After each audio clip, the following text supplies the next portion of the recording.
we did, we could go back to city space, but that isn't, communications isn't set up. So this is really helping out Randy and those, and then, my fear of my thing is, if I can hand out water and chips, and then, the city marshal steps in and says, hey, no eating. Just both on money and time. Yeah.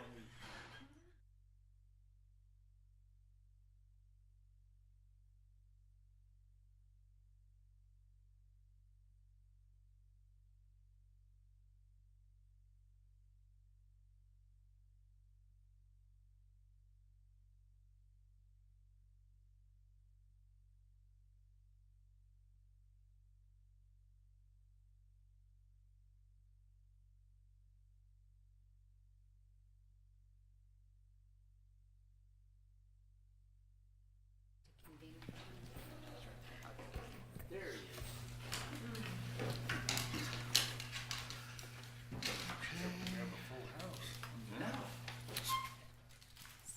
I know there wasn't even a quorum check. Oh, yes, there was. There was? Oh, yeah. Hey, Maybe I didn't get that. Maybe. Got some chips? I think we just go with our normal preamble. All right, y'all ready? You might need to amend the alternate preamble given our. I think I'm just gonna go with our normal. All right. Good evening. Welcome to this regular monthly meeting of the Charlottesville Board of Architectural Review. Staff will introduce each item, followed by the applicant's presentation, which should not exceed 10 minutes. The chair will then ask for questions from the public, followed by questions from the BAR.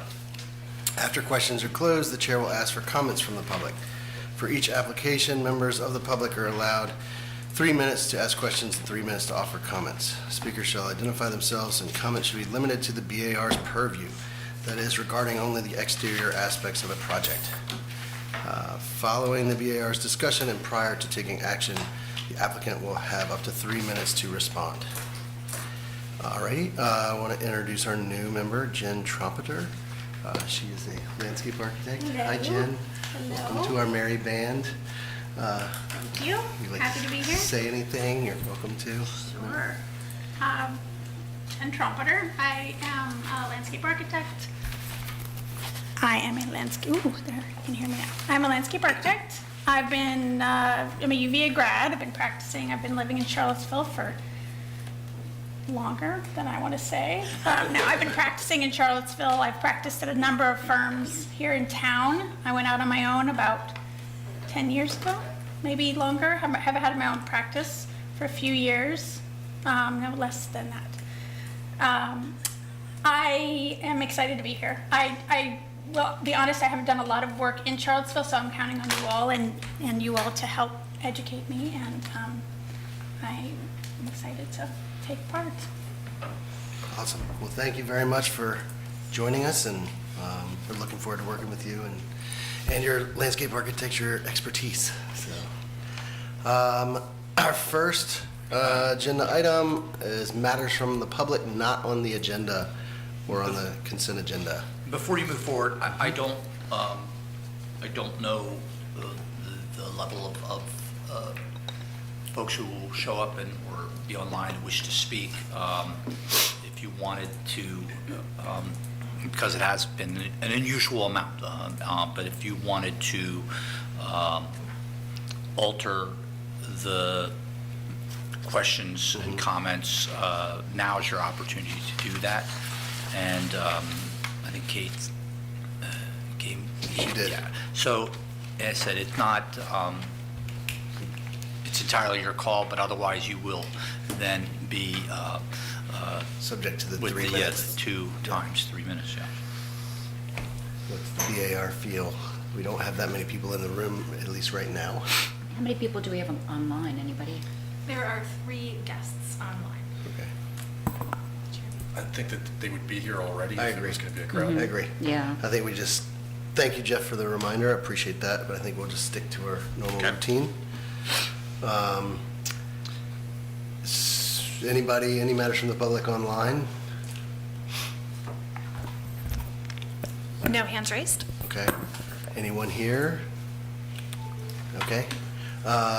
Next item is the consent agenda. The only thing on the consent agenda are the meeting minutes from St. Patrick's Day.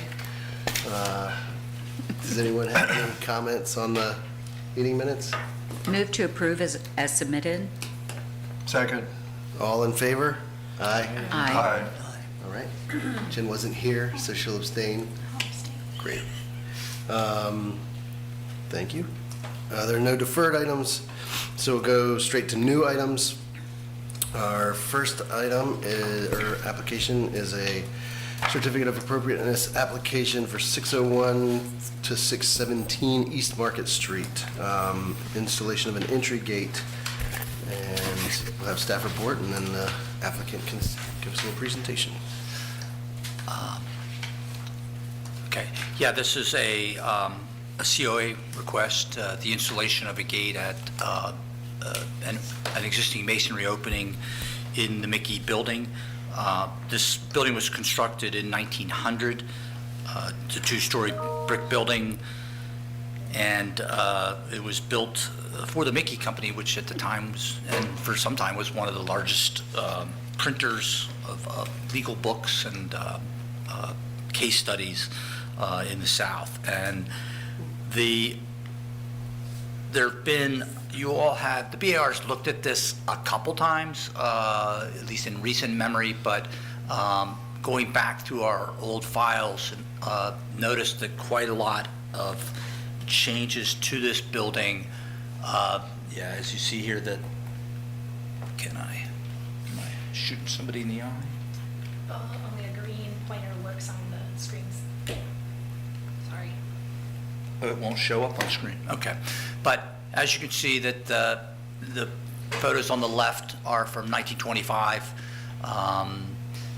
Looks like the same day, just the blinds are up and the blinds are down. And in the late 80s, there were some alterations approved. Not everything was realized, but primarily you saw a lot of changes to the window and door openings, and not just on this south elevation, but wrapping around the corner. And one of the interesting pictures, I don't think I included it, was that where the pavilion is now, in that landscape space, it used to be a parking lot. So it's you forget what something was. I was pulled over once in the parking lot for going the wrong way on Market Street. Okay, yeah. And so this addition to what we're looking at is in the elevation on the bottom right. This is an opening that had originally been a window, and in 2007 was modified as a doorway. The door opening itself was not installed. So the remnants that I see on the wall, I think they're probably evidence just from the window that was there. And then they have, when you go into this opening, there's a door into a business. There's two double doors on either side, but those are fixed. It's so this is, the entry is there. You see that wood door. So the intent is to create a secure opening to close off that vestibule. And the drawing, it's sort of difficult to show something transparent, but because this is access to an office space, the code official is requiring, you can see some of the egress panel, and when I think the best image for this, when I looked at the photos of some nearby gates, I understood, it made a lot more sense to me, and I know they're in the staff report. Not those, it was the... Oh, yeah, I didn't include Oh, those. didn't, so, Sorry. but I think they are in the application, so They they're... are, yes. Yeah, and so the question, I think that, said, in the context of those images, this drawing makes a lot more sense to me, and staff is recommending approval. I did also ask the applicant, the possibility of doing I know, because we had discussed it at the court's office building, maybe something like a full piece of glass, but those are just ideas. What you see on the left has been done elsewhere. We've approved gates nearby. So again, like I said, our recommendation is approval. I know Candace is here to represent the applicant, or she is the applicant and the designer. Do you have any questions for me? Candace, would you like to come up and?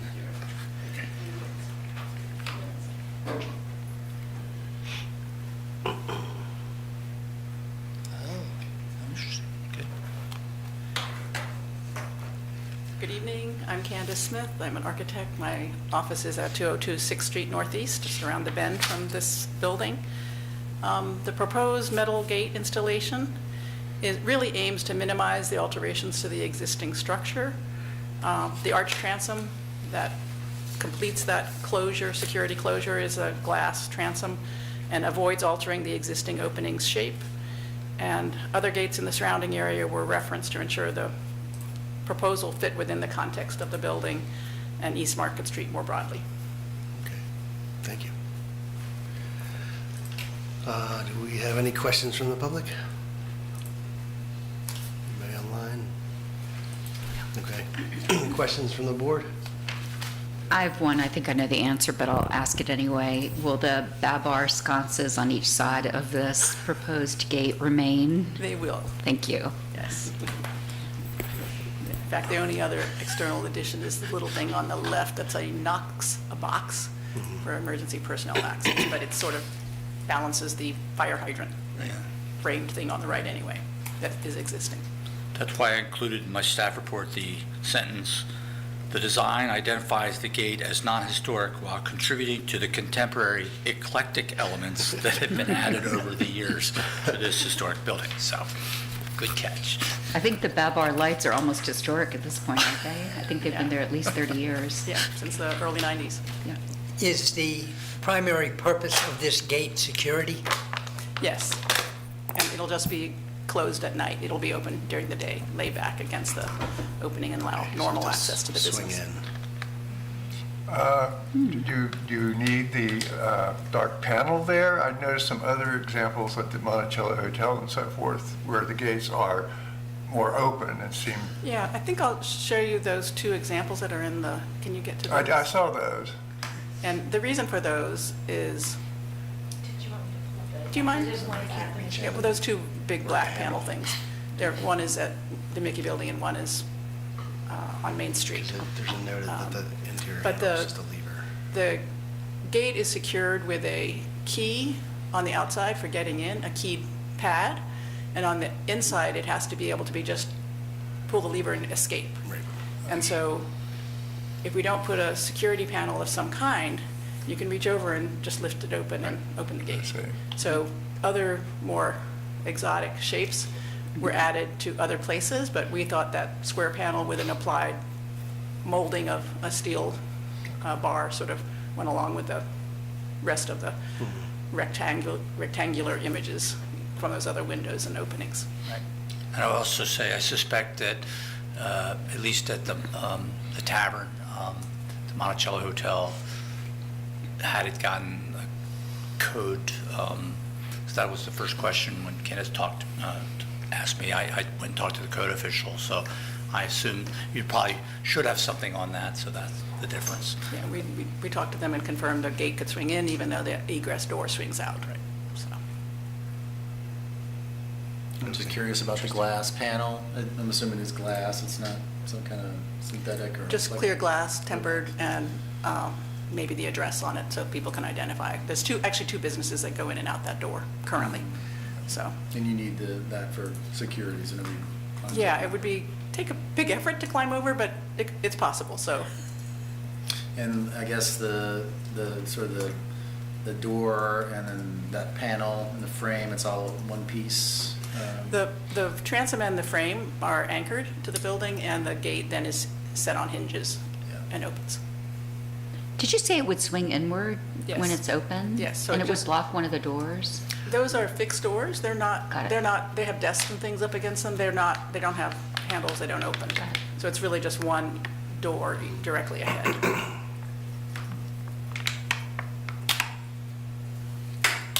Does the gate also swing out or just in? The gate just swings in. For fire reasons. Well, she said they already talked to each other. Yeah, then Chuck said it was fine. If you have a limited number of people, you can swing in. Yeah. Right. Okay.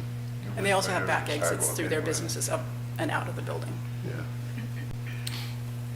There's something about applied decorative sticking. Can you, That's just on the black metal panel. So it's just using a picket to make a square, like as though it was a raised panel. So it's just an applied half-inch square will be black like the others. It'll be more a textural thing than a visible sign. and then I wondered about the powder-coated black mild steel, if that was consistent with maybe with the other steel elements that you have. Even, yeah, it looks like the light fixtures are Corten or weathering steel. They actually are weathered copper. They were Yeah. installed in the early 90s. Okay, so I was just curious if the powder coating would be consistent with, even in that one picture, there's a metal, the sign is hanging from what looks like a That's dark actually black black. That is metal. black. Yeah, but actually there's two signs on arms Mm-hmm. for the two businesses, an architect's office and the Hart Pine Company. Yeah, I just think, just ensuring that you're not adding another, Right, it's Type the of- same color and metal as those two existing armed signs. okay.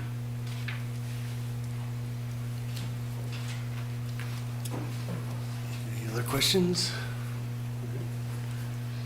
Any comments from the public? No one on Nobody? Any comments from the board? I'd like to make a motion. Please go ahead. Okay. Having considered the standards set forth within city code, including the ADC district design guidelines, I move to find the proposed entry gate at 609 East Market Street satisfies the BAR's criteria and is compatible with this property and other properties in this ADC district, and that the BAR approves the application as submitted. Second, All righty. Mr. Schwartz? Yes. Mr. Bailey? yes. Mr. Burrow? Yes. Ms. Lewis? Aye. Mr. Tinnerman? Yes. Ms. Taverny? Yes. Mr. Rosenthal? Yes. Ms. Trumpeter? Yes. I vote yes. Thank you very Good much. luck with your gate. I see Thanks. it. It's nice to go 9-0. 9-0 It's been right a off the while. bat, yeah. Been a while. Thank you, Carl. Alrighty. Next item is 1410 Grady Avenue, Certificate of Appropriateness application for window replacements. And this is, one of our favorite types of projects, a non-contributing building, non-historic windows, non-original. So hopefully, I mean, the approach I've taken is reasonable. So this is an apartment building on Grady Avenue, constructed in 1952. I have a special place in this building, that apartment on the second floor on the right-hand side. In grad school, my daughter got very upset because my friend there didn't give her Jell-O in a fancy jar, just gave it to her in a bowl. So my 3-year-old took umbrage with that. So yeah, this strong feelings about this building. So anyway, 1952, this is in the Rugby Road, University Circle, Venable ADC district. It's, as I said, the windows are not original, they are replacement windows. I'm not sure what the exterior even was on this. And you saw on the front there, the two large trees that used to be there, they were removed. They were structurally damaging the building, but some oaks have been planted to replace them. Just saw that the other day, just want to note that. So the challenge on this one is that the applicant is requesting the use of a vinyl window, which our guidelines discourage. They don't preclude, but they discourage.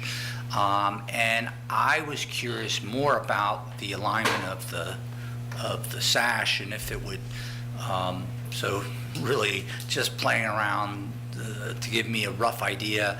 And then looking at some buildings nearby where they're, the double hung windows that are wider than they are high. So this was more satisfying a curiosity for myself. So I think the double hung do work. The color is fine. I am not an expert on vinyl windows, but I know things have improved with time. But I think given the intent here and given the aesthetic result, I'm comfortable recommending approval. And but it does raise a question that I think we need to talk about it moving forward. And certainly later tonight we'll be looking at another project that has vinyl windows. What are some of the decision points that we'd want to look at? Where does a vinyl window cross the line to being a preferred product?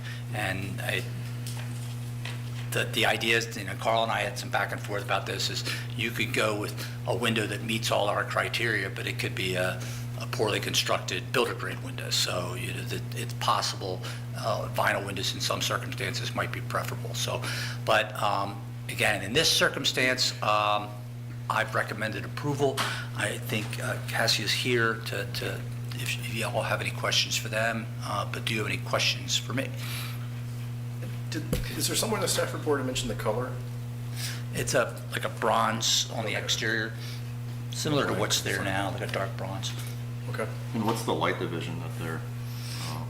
They're sliders right now, it's just side by side. Right now, but they're replacing it with a double hung? Double hung, Is right. it going to have divided lights, or is it? No, it's just single. One over one. And is this to replace all the windows in the building, or was it just, I noted some apartments were noted, so is it? It's a question about that, but it is to replace all of the windows. I went And by the there's a other lot. day, and I didn't take a picture, but, because I was driving, and I thought there were some double-hung windows. It's possible But on I'm the not seeing the them in any of the smaller- existing- I think on some of these smaller, what I believe On are second story? bathroom Yeah. windows, yes. Yeah. I'd ask the question, well, never mind. Jeff, Save that for comments. what has been the objection in general to the vinyl, and why you suggest an alternative? It's been in the guidelines for some time, and the guidelines haven't, particularly on that, haven't changed. If this were work on a historic building, it'd be a different response to it. But I think the objection previously just been the quality of the material. Vinyl windows at that time were a sort of a builder grade product, and just not appropriate for within a historic district. But I think products have gotten better, and again, this is a non-historic building, non-historic windows, and you all have okayed vinyl windows in some circumstances recently. So, but let's Does oh, the it's applicant? online. Okay. Sorry. If the applicant would like to speak to this project, please feel free. Hi, Hello. I am Kasaya. I will be representing Woodard Properties for this project. So for this initial phase, we will be doing 36 of the windows, the 36 existing aluminum windows throughout the building. Throughout the next 3 years until 2029, we do expect full window replacement of all 130 of the windows. A few of those are double hung already. They are aluminum. There are the ones that's in the bathroom. All the other existing windows are the sliders. The proposed replacement of the units consists of the bronze vinyl double hung windows that are consistent with the surrounding neighborhood's architectural context, and also ensuring minimal visual impact with a cohesive, refined exterior appearance. we more so want to use vinyl rather than higher cost materials. It's a deliberate and value-driven decision that not only reduces upfront and long-term maintenance expenses, but also allows us to help attainable rent levels for residents while reinvesting those savings into meaningful, sustainable upgrades within the building's interior, ultimately enhancing both affordability and overall quality of living. Awesome. Thank you. Anybody have any questions? I guess we'll go questions from the public first. No raised hands, thanks. Nobody in the room? Any questions from the BAR for the applicant?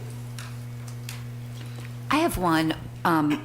Is the interest in replacing them have to do with any problems operating the windows at this point?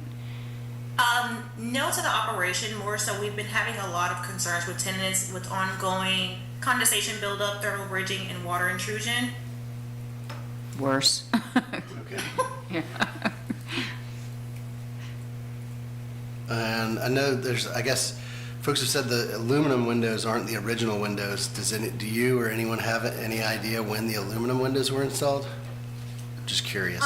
We're guessing a little after 1952. We don't have an exact date though. Oh, okay. That would suggest they might be original. The building is 1952. Right. But it was just a curiosity. Any comments from the public? Online or here? No. Comments from the board? You know I've got comments. Go ahead, Gar. So I guess my concern is, I feel like when we approve a vinyl window, we need to have some sort of proof that it's a quality vinyl window. Looking at the marketing materials for this, there wasn't anything in there that told me that that's commercial quality, that's gonna last for multifamily apartments. I found the warranty online, and the warranty explicitly excludes commercial properties or anything that's not owner occupied. So that right there makes me want you to pick a different vinyl window and then prove to us why we should accept that vinyl window. I mean, I'm okay with vinyl as long as I have some sort of reassurance that it's quality, that it's gonna last and that it's not gonna fall apart. So yeah, I guess that's where I don't feel like we have enough information right now. I don't have enough information to approve this. And I feel like, I know the building is not contributing, but if it was new construction, I think I would say the exact same thing. So just because it's it's kind of a non-contributing and frankly kind of ugly building, I don't think it means that we can just let them do whatever they want to it. The cut I sheet. hate to be harsh, but Yeah, the that's cut where sheets it did falls. look like they were for single-family residential owner occupied, that picture on the front. I mean, there's a lot of marketing in there about the energy savings, which is great. I totally 100% want you guys to get energy efficient windows.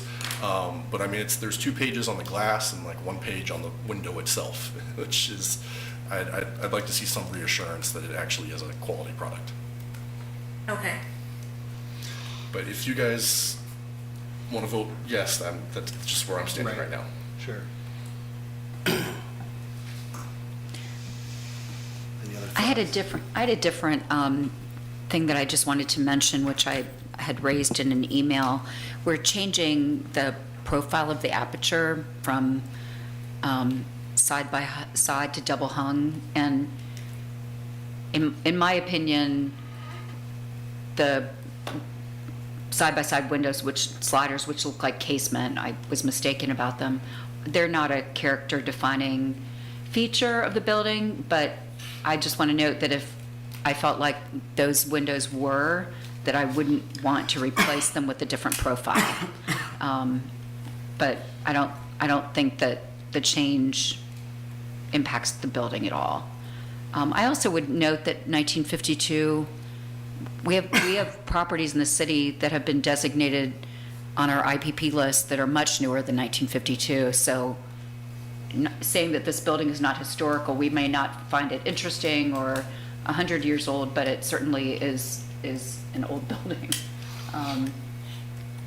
So anyway, just note, that was a footnote at the end, but I just wanted to note that we haven't talked about the profile of the windows changing, and I think if it were a different type of window, a more unique window, and character defining and define the facades of this, we would be discussing that now, so. But I support it, except for the concerns raised by Mr. Schwartz.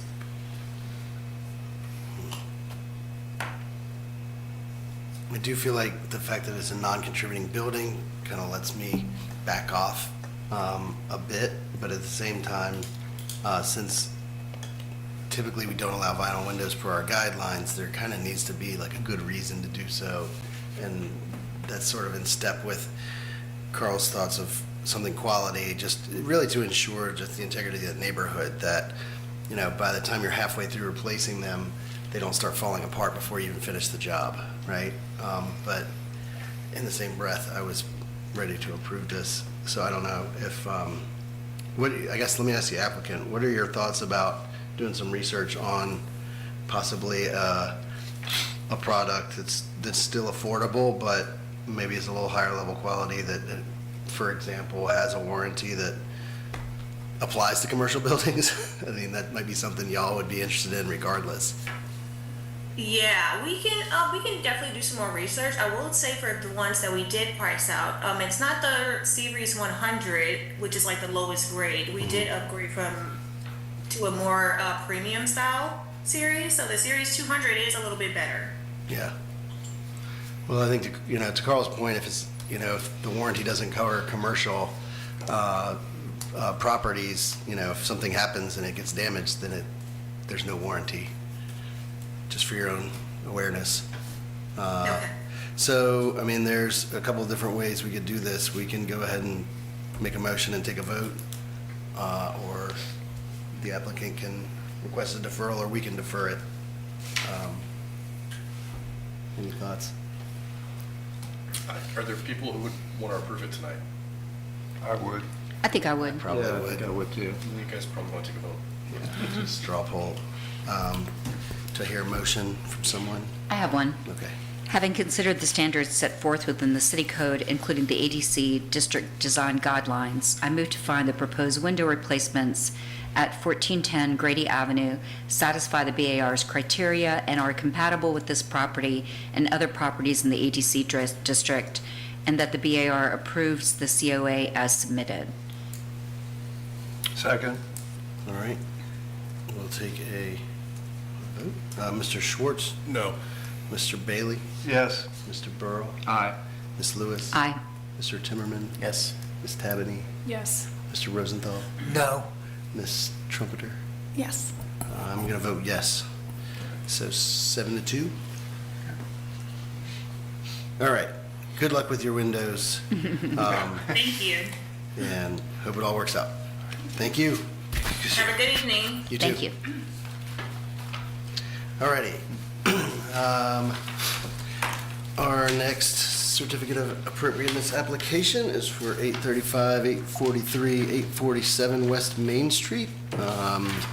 We've looked at this most recently last month, and then back in, was it August? So this is a multi-story housing development on West Main. I wish we had an interesting name to use for it, but 835, 843, 847, we'll just have to get okay with that rolling off the tongue. I thought about LV Collective, but that's the developer and it may be doing things elsewhere, so. But this is, a project, COA request for a new multi-story apartment building on what is currently a vacant lot, and has for some time been, it's a 3-parcel lot, but for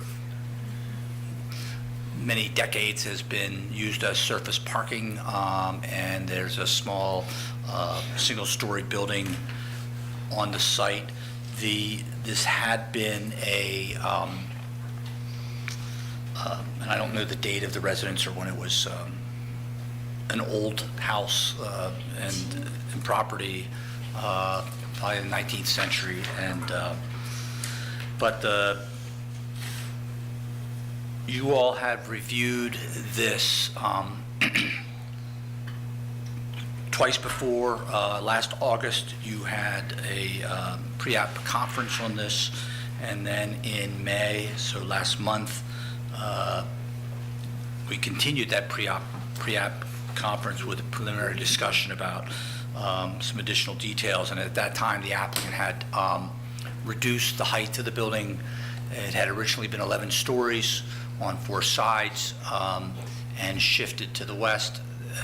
This version, and nothing has changed in the elevations just from what you saw, but it is now 8 stories on the front facing West Main, and it steps down to 6 stories at the rear, which is adjacent to the West Haven neighborhood.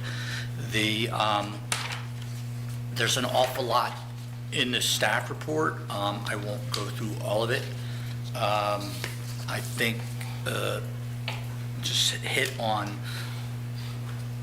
some of the highlights of it. I think from a relative to the design guidelines as a function of height, massing scale, the spatial elements, this building certainly meets the criteria.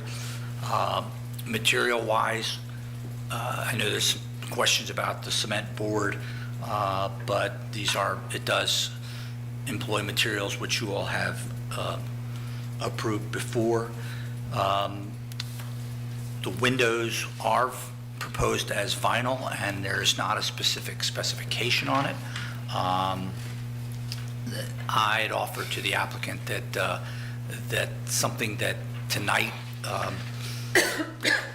they would have to address satisfactorily if we didn't have information ahead of time.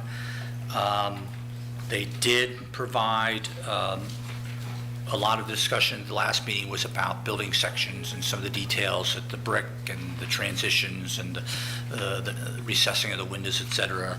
And they provided information which responds to that.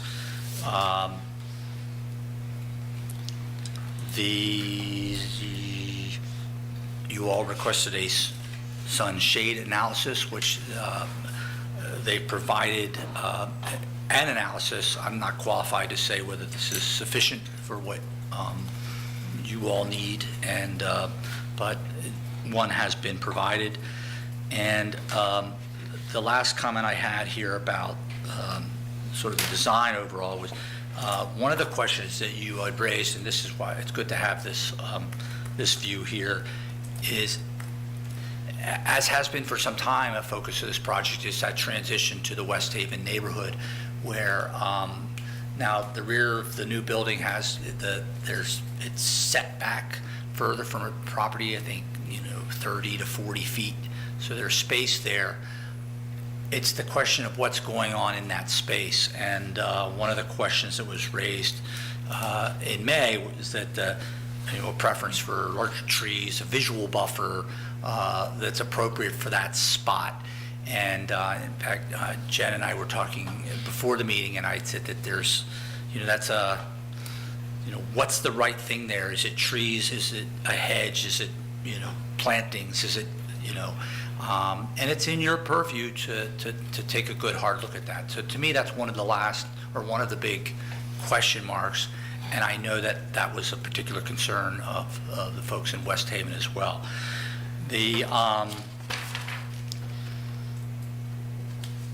I laid out, jump back to this other thing, but I laid out in my recommendation, I know I have recommended approval with conditions that are noted. Ms. Trumpeter mentioned something to me earlier tonight that she can raise that I think is worth considering. But if you're going to, I feel like there's information here that allow you to make a decision, whether that's to approve or to deny. It's there. But if there's something additional, and this is, if it isn't presented in the discussion or is something additional that you want to see or hear, I would ask that be sort of approach that with the mind of, this is information that would allow approval of the project. If if this is a project that's going nowhere as far as the CO is concerned, I think it's fair to say tonight, to express that. We don't need to, I wouldn't want to go to a fourth meeting and then say, nah, and that was some of the comments that, happened with the mark. We looked at it an awful lot, but then took us a while to reach a conclusion. So that's my recommendation, is that if you're going to defer this or suggest they defer it, then that is with the eye towards providing information that will help with a decision. But if you're not happy with where this is, let's make that statement tonight. Now, you all do have the ability, as the BAR, to defer this to next month. That's your call. You can do this. That would just mean that they'd have to turn around any reapplication very quickly. So, but the BAR, if you vote to defer something, it's deferring it to the next meeting, so deferring to the July meeting. The applicant requested a deferral, then it's, at least by our procedures manual, they can defer it for up to 18 months.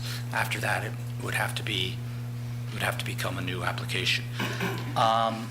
I've touched on the memorial walk in here, and I don't want to get into a discussion about it if not necessary, but are there any questions about how I've characterized that in the staff report? Just to clarify on that, essentially we're ruling on the project, that walkway connector as designed. That's right. And then if I believe what I read was, if that were to get community involvement and a design flushed out, staff would look at it and make a determination of whether it needs to come to us in the future.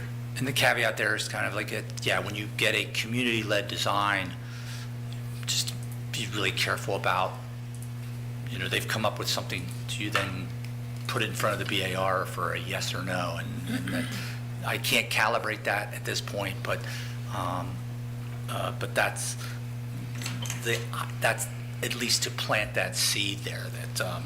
I think the way you laid it out was pretty clear. I think Right. it's a good process in terms of it would go through staff review first, which is pretty much everything comes through you guys Right. first anyways. And then, you could also reach out to the chair and vice chair, bounce ideas off us, and we can help determine whether it needs to come to the full BAR. But I think marching orders for tonight are What's in front of us, we're right. looking at what's in front of us. And I had a good conversation yesterday with one of the individuals associated with the community, and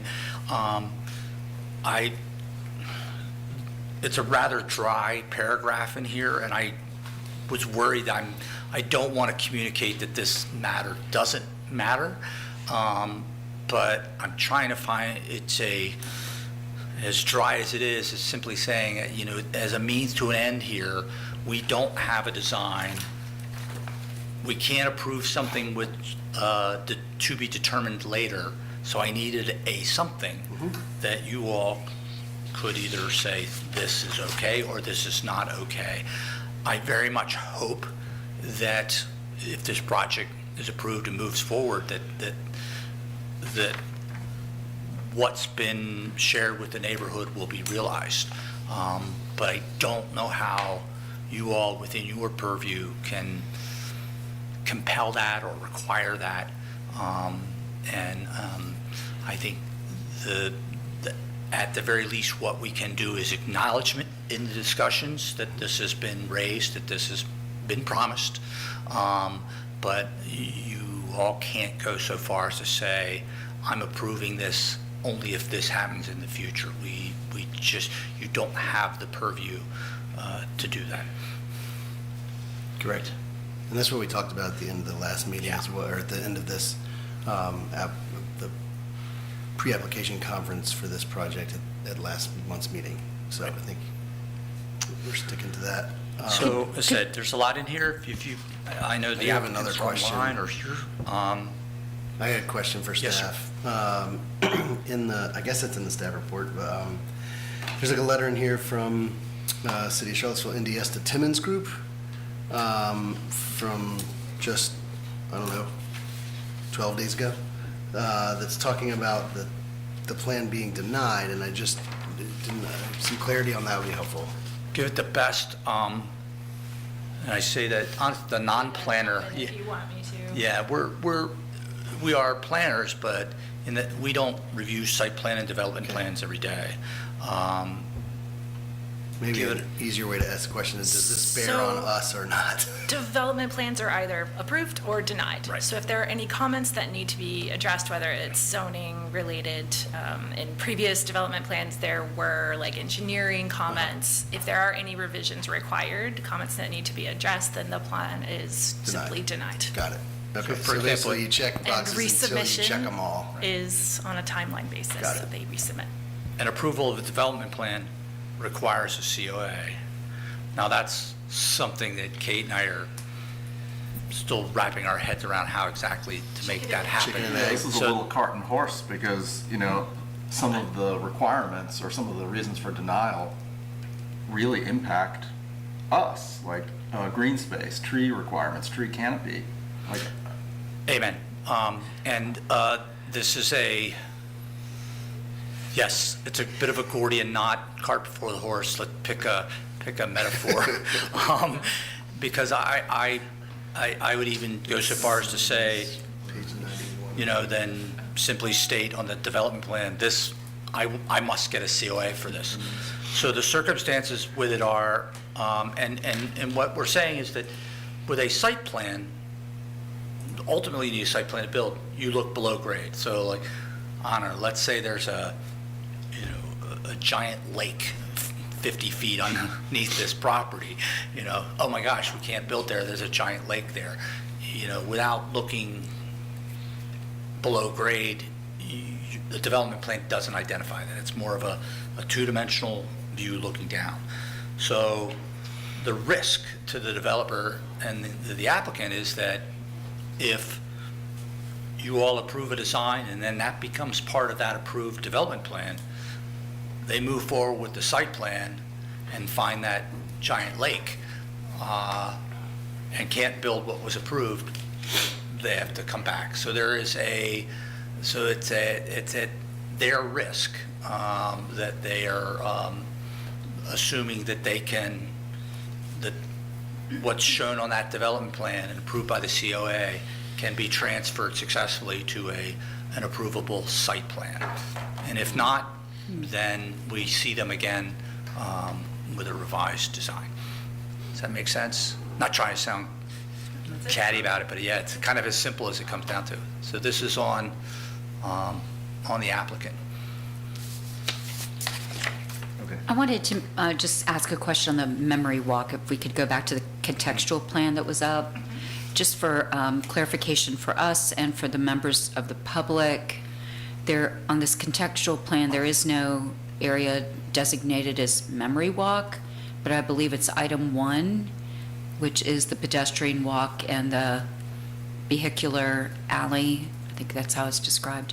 Vehicular drive, aisle, and pedestrian promenade. Are we, that's what is collectively called the memory walk that we're, Well,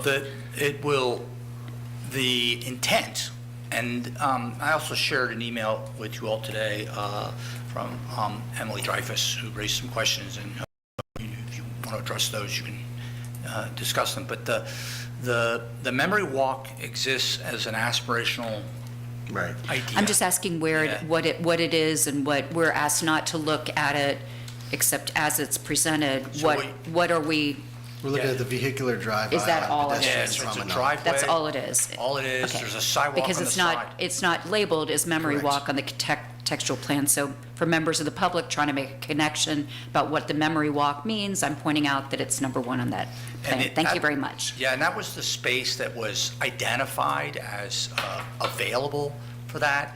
It's possible whenever it occurs, it surrounds the building. So it's we're also not limiting what the community may come up with. Right. And yes, it's a sidewalk on the side, a driveway in and out of the parking garage, and then where the number 1 is there, that's a continuation of a semi-permeable paved surface which allows vehicular traffic to the cell tower site number 5 on the east side. So that's what it will, as currently designed and as you're looking at, that's what it will accomplish. Cars in and out of the garage, a path for occasional trucks to the tower site, and a sidewalk along the west boundary. Any other questions for staff? Is the tower is going to stay? Tower's on a separate parcel, yeah. It's, I imagine that the owner of that is quite happy with how it's being used. Okay. I just want to take a moment to compliment staff on the excellent staff report. Thank you, guys. Thank you. Let's go to our applicant. Would you guys like to come present, please?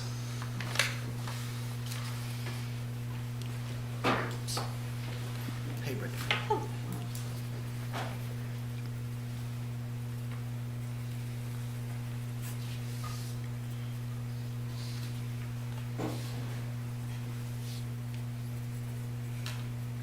Sorry. Hopefully everybody can hear me a little better tonight. I actually have a voice, so I'm back. Glad you're feeling better. I'll just really kick us off here, but most of the presentation will be from Mohammed, since we're going to really focus on the details and the architecture. But I just wanted to take a second to again say thank you for the feedback, and to acknowledge that we spent a lot of time trying to make sure that we responded to each and every single one. And I know some of those will be done here in the meeting with physical samples. Figured that was a little easier than the email back and forth. We've made some pretty big changes, one of them being wrapping the brick around the north and the west facade. I thought it was a great suggestion, an appropriate one, so we went ahead and did that. But majority of what we've done is a commitment to the details that the rendering suggests, so that really we show that we are committed to actually providing the details, but also to make Jeff's job a little easier during the site plan process, so that everybody's really clear on what it is that we are proposing. Before I kick it over to Mohammed, I know Jeff mentioned the possibility of a deferral. I do want to go on record and say that it is our desire to hopefully get to a vote today, no matter what that vote is. We are very hopeful for a vote. And then maybe just touching on the memory walk, I want to publicly state that it is still LV's Collective's intent to follow the process that's being discussed here today, and what was discussed at last meeting in terms of having a productive community dialogue and following their lead in terms of how that memory walk is designed. So. Good evening. Thank you all for having us. I'm Mohammed Mohsen, architect with Niles Bolton. I'm going to kind of pick up from where we left last time. We got some great feedback. I think the direction that we had presented in our meeting in May was received well in general in terms of the adjustments that we've made since our meeting from August of 25. We've shown the renderings, we've shown the depth, we've shown the massing. We did get questions or were asked for a little bit more information related to how is that depth really going to translate into the two-dimensional elevations and the plans and all of that. And so what we've done working with staff is we went back to the elevations and looked at all these renderings that we've done with the corbelling and the brick and the depth that was presented, and identified 5 key wall sections around the perimeter that have these changing conditions from the corbelling to overhang of building, entry to the garage, main lobby. And we've kind of identified those here where you see the red dots. These are kind of the wall sections. So we've got 3 of them along West Main, given there was a lot of transitions that took place along that frontage. We've got 1 through the parking entry there on the west facade. And then we've got another one along the east facade where we have the parking at the ground, and then the change of planes that are occurring further up with the residential levels. And these, go to the next slide. Here we go. And so these are the 5 sections that we've identified, and you can see we've kind of enlarged a couple of them that I'll run through in the following slides. So that really starts to kind of show the renderings, showed the design intent, what we were considering from massing and transition, and layering of materials. And here we've kind of taken a step further with these wall sections to really understand constructability, but also like, where do we kind of start to identify these dimensional changes and the depth that has been presented. And so the next few slides kind of are zoom-ins on just enlarged details in a couple of areas from those wall sections. On the screen now, you're seeing the brick corbelling that's happening along West Main, and as it wraps the corner on the west facade, fronting the standard building. This is the condition at the amenities along West Main and also at the front door of the lobby. These here are a couple of other conditions where we've got overhangs on the elevated levels, so a couple of soffit conditions. The bottom right is the soffit condition kind of above that parking level that's fronting the east side, and then a couple of parapet conditions further up in the building. So these are all coming from the wall sections and enlarged and dimensioned to give us a little more clarity on exactly what's being proposed. And here's a couple of other parapet conditions that we're illustrating here. Plan transitions, these are enlarged floor plan details showing how we transition from outside corner transition where we have fiber cement panel, brick transitions at the corner, transitions from brick to fiber cement. So just kind of giving us a little bit more information on that depth. This is the west facade, the ground level, where we talked about a lot of the service rooms. There was some concerns about how are we going to address this area. It is where we have the celebrated or the memory walk and the connection, yet we had a lot of utilities located in this area. Part of it is just the challenging access that we have on this development. There's really very few areas we can get these vehicles and get access to the utilities and services that are necessary. But we've kind of really pushed the design a little bit further here, and kind of we're illustrating between brick texturing, a little bit of corbelling, the brick pilasters that you're seeing, to start to really kind of give it a strong character, even though it's not necessarily a transparent use. So these are solid doors, solid brick. You can't really see through the wall. And then on the right side there, again, there's a little profile that shows how we're stepping and just kind of that dimensional change in plan.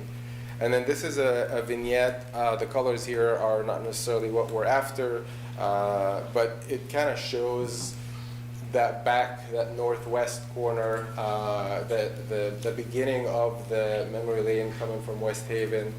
We talked about, Brittany talked about adding brick at the back of the development. That was a comment that we heard last month as well. Treat portions of that back as if it's also the front, bring the brick and the materiality and the change in massing to the back side of the building as well. And so we've done just that, and this is kind of looking at that northwest corner where you see all the brick detailing coming together along the memory walk and then further up at that corner. We talked a little bit about windows last week, and so we are proposing vinyl windows. We discussed, it was earlier discussion about vinyl windows. I do have a sample that I'll pass around here. Vinyl windows have come a long way. They're very efficient. They're thermally broken, so they do contribute to the sustainability and energy efficiency of the building. The manufacturing and the process now allows for us to have a lot of colors. We're proposing black vinyl windows along the perimeter of the building. We had talked about the depth. I know with vinyl windows, the frame does need to come fairly close or flush, if not project slightly beyond the fiber cement panel. And that's the detail that we need so that we can caulk around the perimeter and provide a proper seal.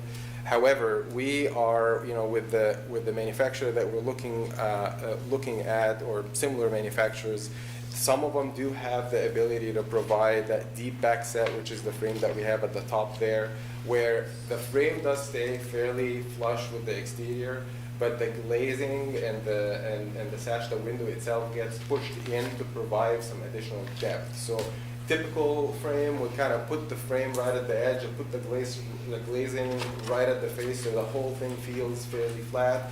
With profiles like this, we're able to get the glass pushed in so we can get a deeper shadow line within the window frame itself. So it really kind of helps, provide that depth.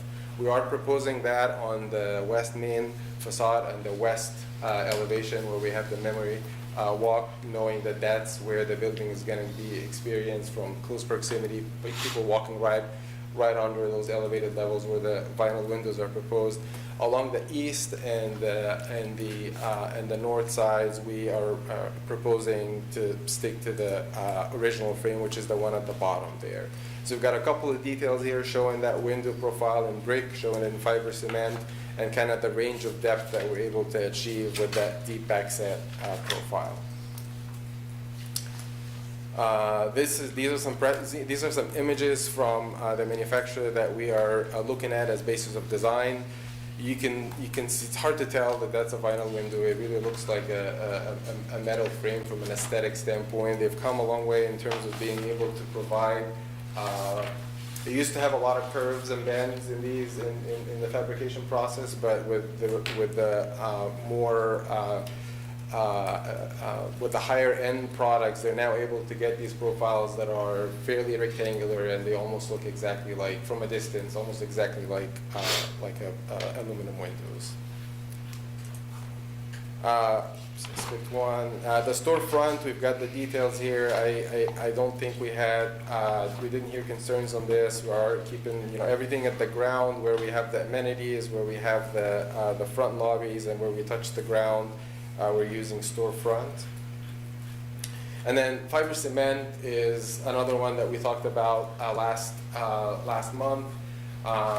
Similar to the vinyl windows, fiber cement has come a long way. We're looking at James Hardie as kind of the basis for design here. Big part of the perception of the fiber cement panel is typically, where you might see the product looking like it's aging quickly. It typically ends up being around at the joints where you have the panel to panel conditions. We are proposing we are proposing a reveal system, easy trim reveal that's a heavier gauge, and it's a lot more durable than your typical kind of aluminum hardware or the reveals that you use with fiber cement install. This is certainly far more superior. I'll pass these around so you can see the gauge that we're looking at. But also, like, compared to like a batten install that tends to age quickly, and then it's very hard to keep those joints straight. So with this product here, we can get a much cleaner joint, and that typically really is how the fiber cement is perceived. These are a couple of example projects that actually LV Collective developed. This is in Columbus, Ohio. You can see all of the elevated panel there. That's fiber cement panel, and I believe that's using the Easy Trim Reveal. This next one here is in Athens. This is one that actually I personally worked on with the LV Collective team, and I can say that one does have the Easy Trim Reveal that I'll pass around. This project, however, it did not have the deep set frame. So this was the typical vinyl window where you can kind of see in these photos the face of the glazing is fairly close to the exterior finish. So we're kind of proposing a slightly different approach here as I mentioned. And then lastly, this is the solar study. We've kind of looked at it 4 times during the year just to show how this building impacts the surrounding area. I'm happy to answer any questions on that. And then finally, just the materials that we're proposing. So With that said, I'm happy to pass these around. This is that black vinyl window that we're talking about. Fully, it's thermally broken. I'll pass the easy to reveal, and I've got a couple of Hardy fiber cement panels in here. I'll put them in that box as well. They kind of click into the hardware, so if you want to see how it all comes together, maybe I'll start this one on. Can I test this? I'll start this one on this side, and then, of course. Sorry. And then I also have a couple of rig samples here. We haven't necessarily like zeroed in exactly on which products we're using, but you can see they're all kind of in the same range of colors. So I'm happy to pass those as needed.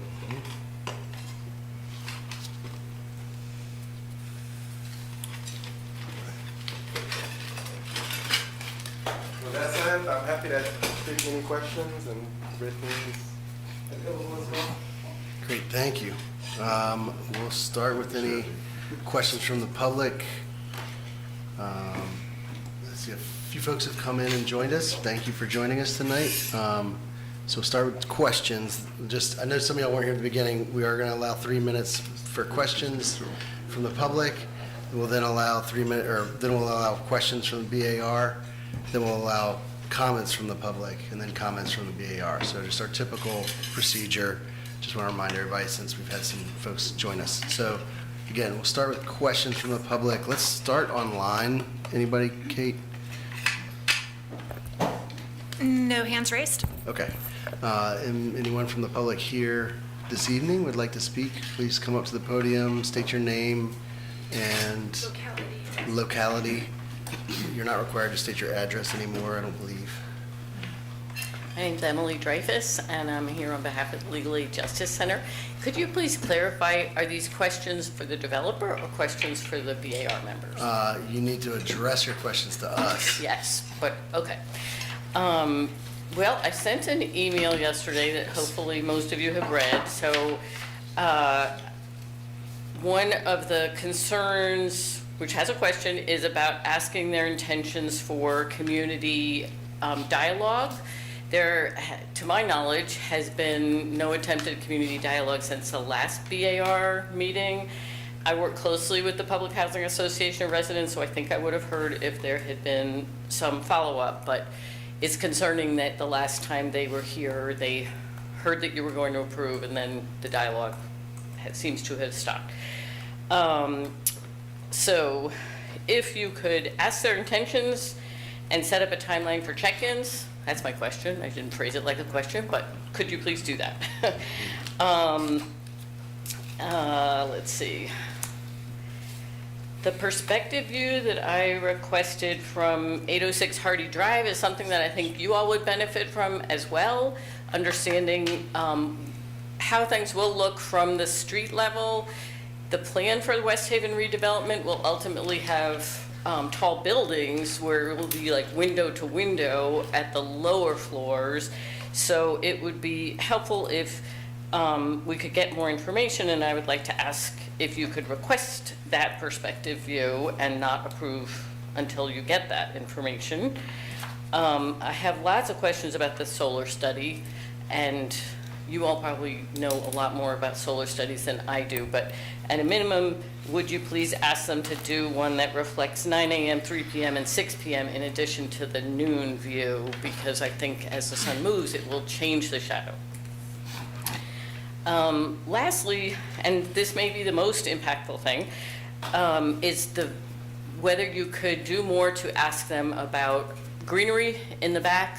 And currently from the street view, I don't think most people will be able to even see the greenery if it's low, so it would need to be tall trees that could survive in the shadow of the building with a lot of shade. And if you could please take the ideas, any ideas that you have, and help ensure that large trees or perhaps a hedge or other attractive materials could soften the view for residents of West Haven, who will be the most harmed folks, obviously. with this development. And I do also want to just say thank you for all that you did on the Mark. I don't think I've been back to the podium since then, but we appreciated that. Thank you very much. All right, any other questions from the public? Okay. Questions from the BAR? I had a couple, and if you want to, let's see. Answer the question? I'm happy to. Does that work? Yeah, yeah. Go ahead. So just a quick rattle down, public engagement, dialogue, ask intentions, which you did speak to before some folks came, so you can repeat yourself there. The perspective view, solar study, and greenery in the back. And I think some of these Mohammed will speak to maybe, but go ahead. Yeah, my choice would be not to kind of speak to it, but I will because there's a specific question. Multiple attempts were made via email, and I can provide those emails for public record, and I can provide phone calls to where contact was attempted with all community members, and they were all copied, but with a specific direction towards attending the West Haven Planners meeting. 2 attempts were made, and both times the day of, I was asked to attend virtually, and then when I asked for the details of the virtual meeting, I was no longer invited. The purpose of that West Haven Planners meeting was to go through a lot of those questions. The intent of the first one, in my mind, was to talk about the building overall, but I was told by the leader of that West Haven Planner meeting, who is not on behalf of West Haven, it's CHRA.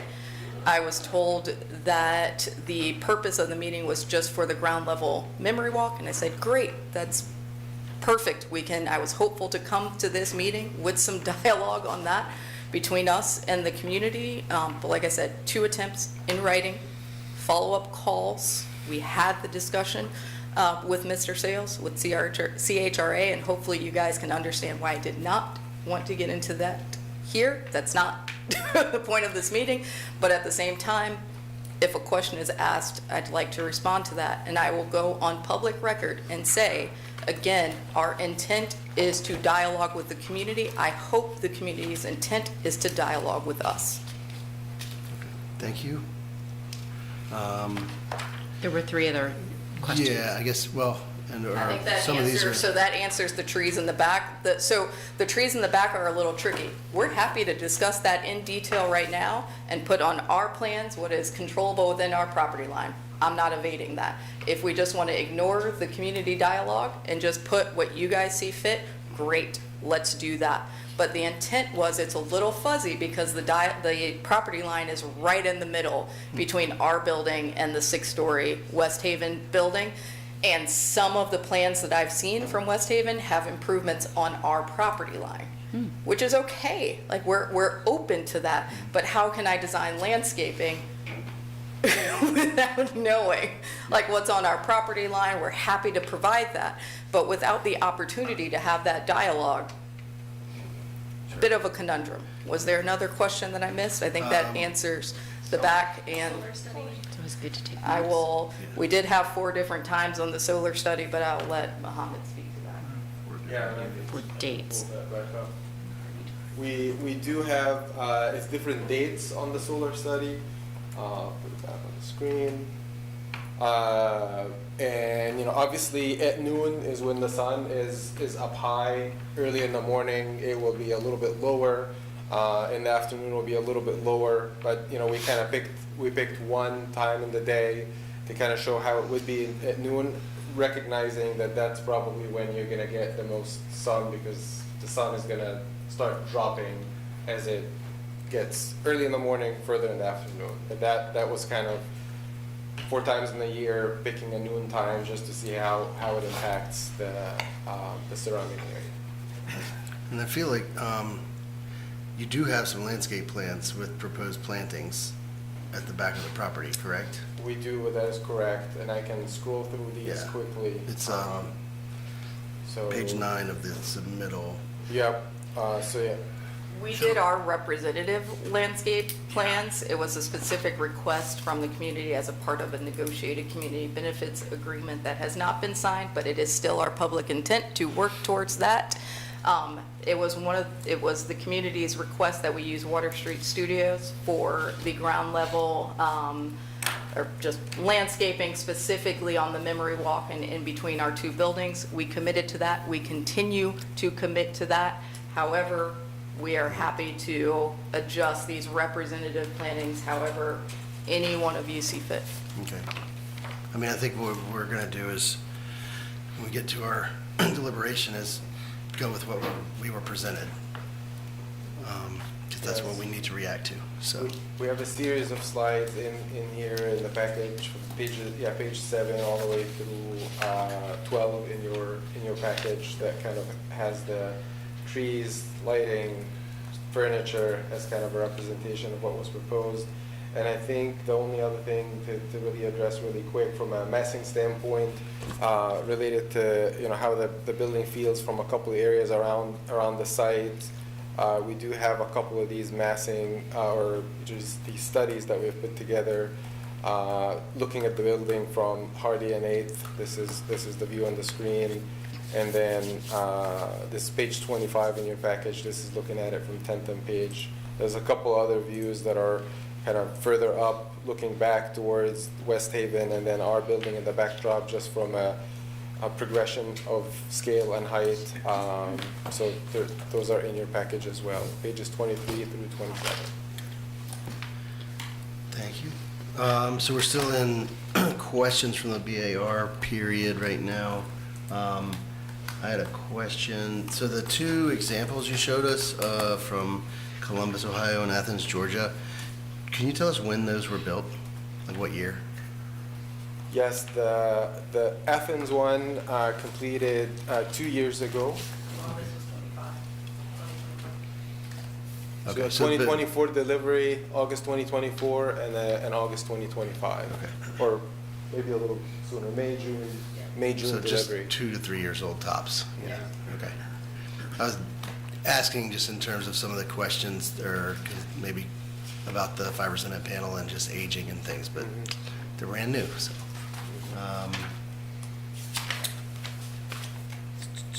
You also, I think I read that the bricks are full thickness, right? The samples That's you have are correct. just for color. That's right, Okay. yeah.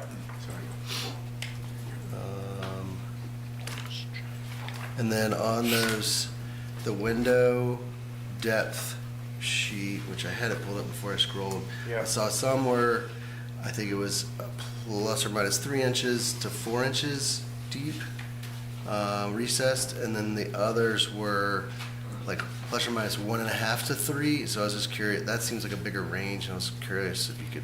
So that's the two different options. So we're kind of proposing a deeper inset for where the glazing is going to be located. That's the 3.5 inches along West Main and the Memory Walk.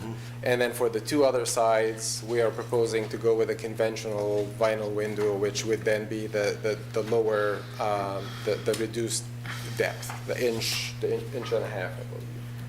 Yeah, I guess that's what I was curious about. Right here, it says varies from 1.5 to 3.5, and that's, a 2-inch variance. I just didn't know if that, does Yeah. it depend on the exact location on the building, or is Yeah, I think it's a little hard to see, but maybe let me zoom. So like this one here, this frame here, you can kind of see where the window itself, where the glazing is going to be located. Right here, it's kind of pushed a good bit from the outside face, the outside edge of the frame, and so that would be the 3.5, and that would be proposed on the vinyl windows that are fronting West Main, and the ones that are fronting the Memory Walk. Right. And then the lower end of the range would be, let me zoom in on that one, which would be this profile here. You can see the glazing is kind of sitting fairly close to the outside edge of the frame. This is proposed for those windows on the east side facing the rail, and then on the side facing the north side facing the back. So that would be a shallower plane or depression from face of frame to face of glass. So the top image matches the two left-hand details, and the bottom image matches the two middle details, I guess. Yeah, so Right, they're details. really kind of drawn to handle both in a way. It's just really saying from the face of the fiber cement to the face of the glazing is going to be 1.5 inches plus or minus, where we have on the east side and the north side, and it's going to be 3.5 on the south and the west. Gotcha. And then, but they both of the images say 1 3/8, and maybe I'm Oh, confused. the 1 3/8 is actually the overhang from the flange Okay. to the outside edge of the frame. This On the is underside? This is like the outer from where the flange is installed to the outside edge of Got the it. frame. It's really the same because the finish is the same. So this is sheathing and the fiber cement panel, and then that frame extends out so that then you can caulk around the perimeter for a seal. Got it. So it's really not, the 1 3/8 is from the flange out as opposed to where the glass is sitting. Okay. Gotcha, thank you. Those are the questions I have for right now. Some might pop up, but I want to open it up to the rest of our happy band. Jen? I have a number of landscape-related questions, but I don't know if we want to like lump all those. I think it makes sense to try and lump questions. I mean, we'll get into comments as well, but. Yeah, go so ahead. do you want to do since you're sort of discussing architecture? Yeah, maybe so. Thank you. Any other comments or questions on the windows? That's a good call, thanks. I had, Carl brought up on the previous one about the quality of these vinyl windows. Are these commercial windows and come with a warranty that will work in a commercial building? Absolutely. That this sample here specifically is VPI is the window manufacturer that provides it, and that's a commercial grade vinyl window. And our preference is to kind of keep it open. The specs are going to be calling out for these quality windows, but we would be looking to bid the job at some point, and we want to be able to keep it open to other manufacturers. But that's the level of detail and quality that we'd be after, and it would be a manufacturer that can provide that deeper frame so that we can inset the glass further in from the outside frame. And two things on the manufacturer. That comment's going to come in from me because I've developed projects where you commit to it and then they go out of business, or it's just not available due to lead times. So it's not that we are unwilling to commit, and that's why we've tried to add the dimension here. We're very happy to commit to the dimensions. It's just trying to give ourselves a little flexibility when it comes to buyout and scheduling, sequencing, to be able to have a little flexibility as it relates to manufacturers' specs. Absolutely. And then also wanted to talk through the window color. One thing we talked through is LV does black windows on all of our buildings, which is a premium, and also limits the groups that we can go to, if you want to talk through. Yeah, no, absolutely. Yeah, typically, and if, long ago, vinyl windows only came in like white, ivory, it was like 2 or 3 colors. And then as the manufacturing process advanced, they were able to start to get an array of different colors. Typically, the higher end manufacturers, the higher end products are the ones that you're going to find that are able to offer these different colors, especially the darker colors. And so that sample here is kind of what we would be looking at doing along the perimeter. And that's usually kind of it's an indication that it's a higher quality window. It's not single family, product. Color, there's a lot more to it than color, but it's the color, it's the efficiency, it's the way it's thermally broken, and the efficiency it provides. I mean, there's a lot of aspects to it, but this is definitely a commercial that would be able to offer the types of warranty that LV Collective is going to be expected on a project like this. I have a question about what you were showing on your details and this sample. They look like 2 different kinds of windows.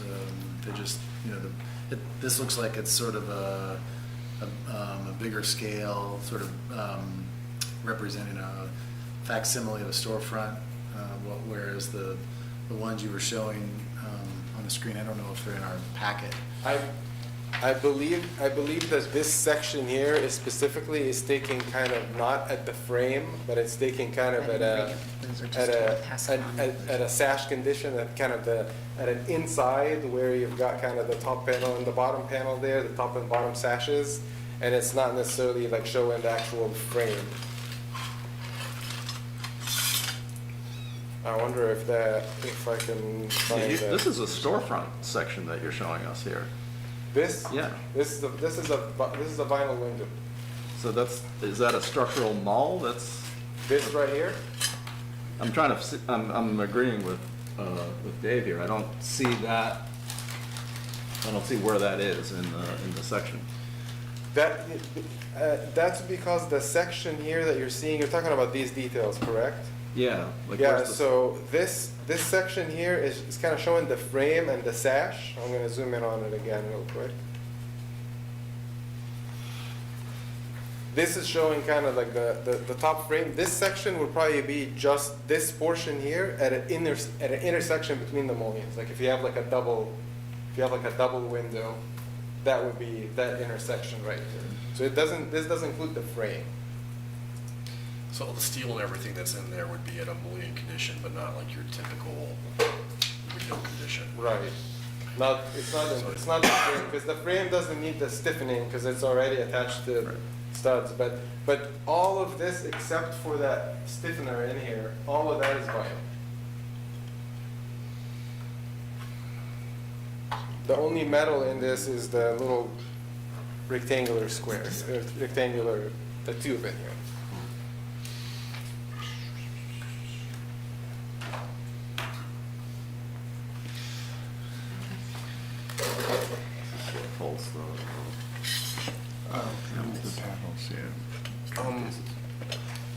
Anything else on windows? I think we're kind of trying to focus on that. Okay, yeah, window question.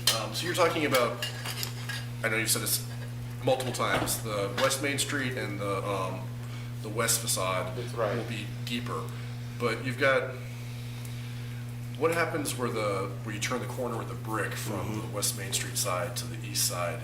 Like it almost seems like it would make more sense if, does the thick and thin only apply to the fiber cement, or does it also apply to the brick?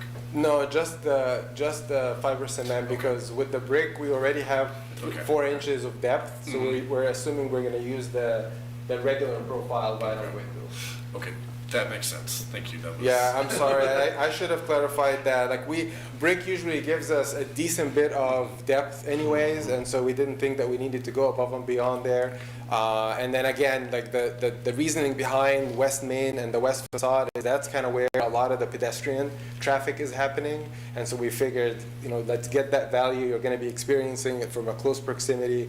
Let's put the upgraded window there, and then on the other sides, you don't really get that close to it. And even when you do, you're kind of either under an overhang or tight to the building. Yeah. You don't get that perspective of it. And it looks like there aren't any conditions where you're turning a corner and you're switching from one type to another. No. So, yeah. No, it's always separated with brick. Okay. That's correct. Okay. And the addition of the brick at the northwest corner kind of gave us that separation, because otherwise that back corner would have been a transition.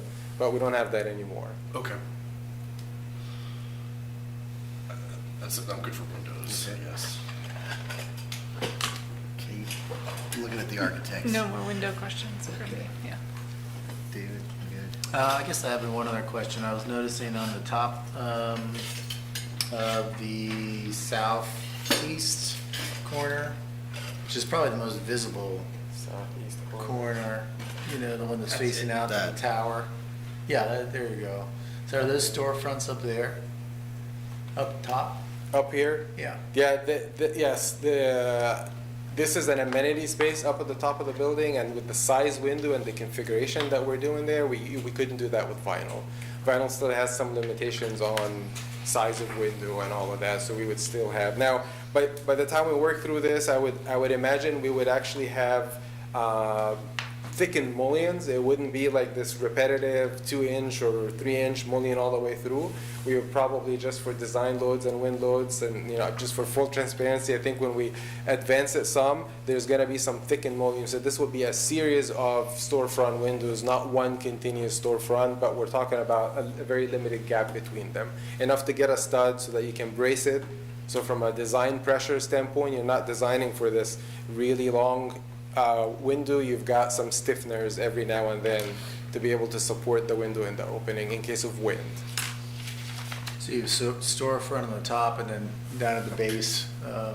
Along the entire public realm, that would be storefront. Is it storefront or a curtain wall? It would be storefront. We would be, you know, in this case here, we're seeing that darker band. That's actually the floor level in there, and so like that will provide, you know, support for that. We couldn't do 15, 16 feet tall storefronts. You tend to be limited to like 10, 10 and a half feet, 11 max, depending on manufacturers. And so with this one, it would be separated. And at the lobby where we have the double height, there's gonna be a steel, you know, frame so that we can split the vertical span into 2 storefront windows. That would be the opposite corner right here. So what is that thicker, if you go back to that other image. yeah. What is the wider band? What is that? This made of? one, that would be a metal, that would be a slab cover. Metal, it'll be a metal cover. Part of the storefront system? It might be some manufacturers offer that slab cover or kind of a blank panel that matches exactly what finish they have. But most cases, even if they don't if they can't provide it, it's like either brake metal, depending on the size. It's either brake metal or like some sort of a metal panel that we would install there. But the intent here is to make the bottom storefront and the top storefront feel like they're part of an assembly, so it's not broken with like some other material in between. So it would be metal to match the color and finish of the storefront. What are the manufacturers you typically source, or is there? We used YKK as basis of design, but for the same reasons that Brittany had mentioned, we tend to keep it open from a spec standpoint. We just kind of do the performance spec. YKK, I believe they do offer that cover now. For this project here, there's going to be, just from an energy standpoint, whether we have to do rigid insulation and how, we're probably going to do an energy model to understand that better. And depending on what we have to do, if we have to insulate the edge of slab or not, it can kind of restrict some of the options we have available as well. Thanks. Great. We'll go to questions on the landscape, since that was first brought up. Jen, do you want to start? Sure. So I apologize in advance. I'm my first BAR meeting, so I might say or do things like out of order. I might say my comments when I'm supposed to be asking questions. So Try and stick to questions yes, right now. I'll try to stick to questions. You might wonder You'll what get my to questions. Okay. It's hard to contextualize That's some right. questions without commenting. So I think the question was raised about what is the memory walk. I would love a little history on what that is. Like it doesn't come up. I don't see. I guess, sorry, I'm going to step in. Okay. Thank you. We're not judging the memory walk this evening. Okay. All we're going to look at is the vehicular and pedestrian connector that's to the west of the building that connects West Main Street to the West Haven neighborhood behind, kind of as it's designed. Okay, so we shouldn't call it a memory walk then yet. Right. Okay, we'll I call it think a driveway because that's what it feels like to me. Is a driveway. It's a drive and a pedestrian area, and I think the applicants made it clear that they would like to continue a conversation about a future, some sort of memory walk or some sort of way to engage the community in the design of the building, but that would come to us later if staff determines it's appropriate. I am happy to talk through the history. There's a lot, if you'd like me to. Well, no, I'm happy to move on. The question, I think related to that though, is in the comment, last month in the conversation, you mentioned, I listened to it on YouTube, the intention to make more out of this space in the front of the building so that would extend to the front. And then you also talked about a dedicated space between the buildings, between the West Haven and, so I guess I'm not you know, again, there's a lot missing for me on this drawing, so I'm gonna ask a lot of questions about the things that are missing. I don't see. It's intentional, because these are all spaces intended to be designed with the community. Okay. I think Kate asked, I think during that, Yeah. But we do need to, whatever is there, we need to approve something that, Right. if we make an approval tonight, we have to assume that if everything goes bad and you guys don't work with Right. the I agree. neighborhood, what's in these drawings, we're okay with being built. right, right. That's right. Okay. I agree. yeah. And was it Yeah. is within our guidelines. So I would Yes. encourage Jen, if she sees things Yeah. that are missing, then. I Those- agree. that's I would fair ask game that as a we look at question. it, Right, so I'm ignore the gonna- memory walk, just give me Okay, comments. I'm just Yes. gonna give you, Yeah. I think Kate did ask in that conversation last month for a diagram of the public space.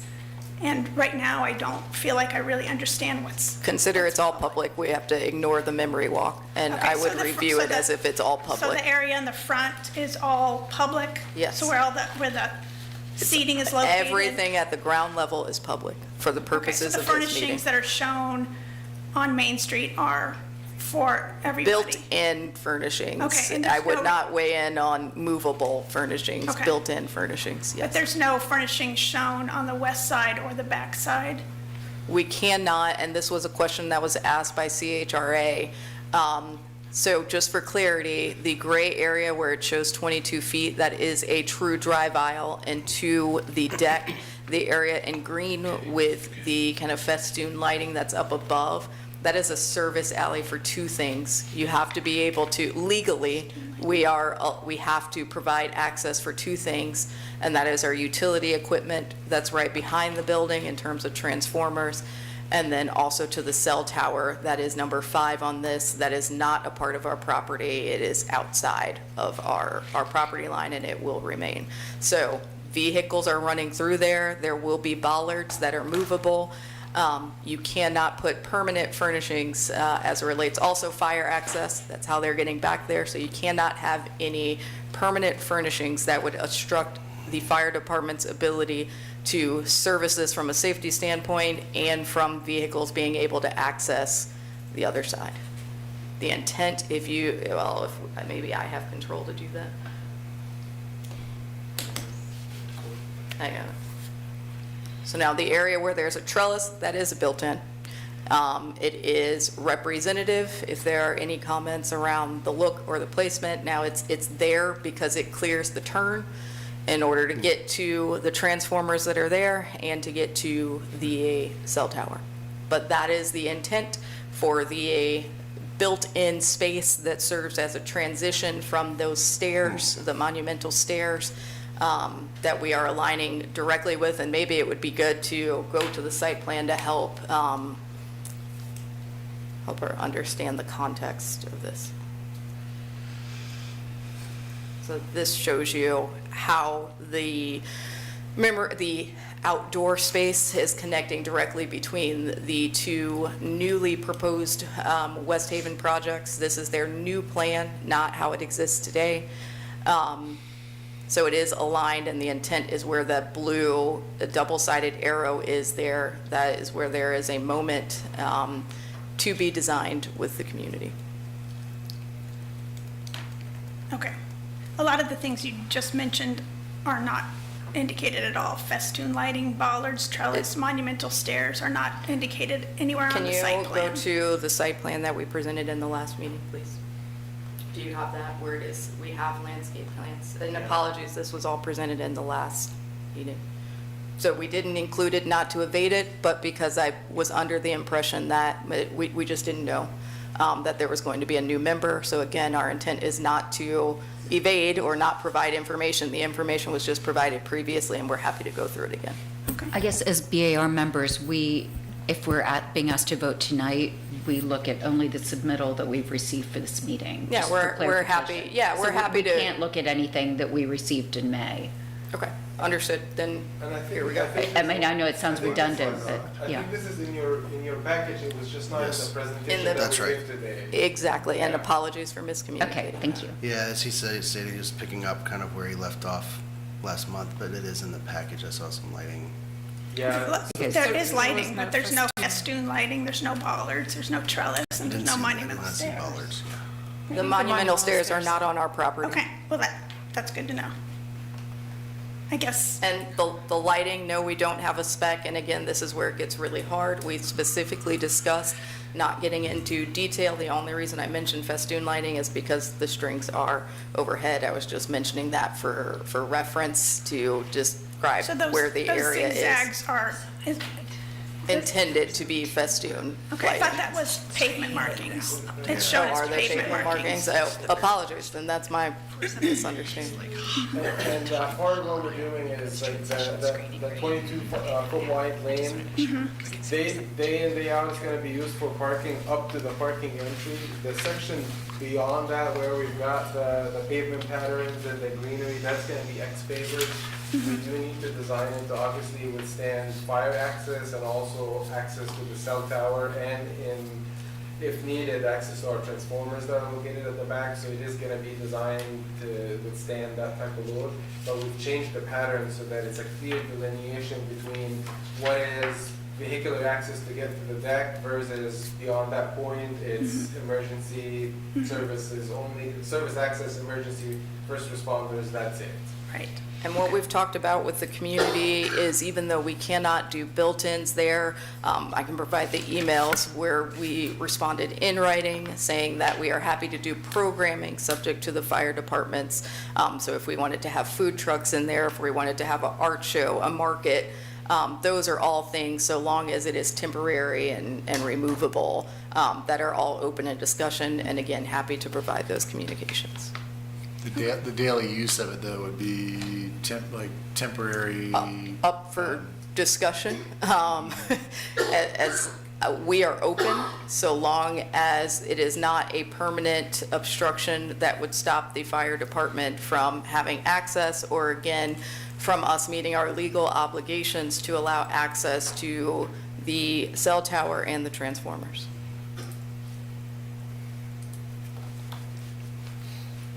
Okay, I'll keep going. Is the walk that is shown there, is that intended to be accessible? Yes, everything has to be accessible, yes. Okay. The 8-foot walk on the west edge of the property? Yes. Yes, yep, and everywhere. I mean, Okay. yeah. Even though it's Yeah. coming up the hill from West Haven? We cannot control what is not on our property line. And then stormwater, I was curious where stormwater will be collected on the site? I think that's part of the engineering, that civil engineering package that is currently being reviewed. I believe that it's gonna be under the building in the parking area, but I would need to go and confirm that with the civil engineering team. Okay, yeah, I didn't see any indication of any sort of On the collection civil area on the or site. On this package? Yeah. Yeah, we have not included any civil engineering. It's going to be underground detention anyway, so that's a part of the site plan approval process, not necessarily BAR if it's underground. That's right, it's sort of out of view, so it's not, Okay. the downspouts, if there were exterior downspouts, those would be under our purview. If they had a rain garden or a retention pond. Yeah, Yeah, okay. for sure. Okay, I just wanted to see what the intention was there. Absolutely. So, I mean, it's still relevant, then I guess my next question is about archaeology. Given that this has never been developed, have y'all considered a phase one to look at? We've taken care of that, and we will adhere to all of the requirements. The most that we can do is start construction, and if something is found, then we'll stop construction. But as it relates to the design of the building, I'm happy to answer any question or concern around the design of the building. Can I ask staff, is it acceptable for us to request It is more? very common, particularly at a site like this that hasn't been developed, to require a phase one examination, and those are not, these are spaced test pits, but I think much as anything, it's an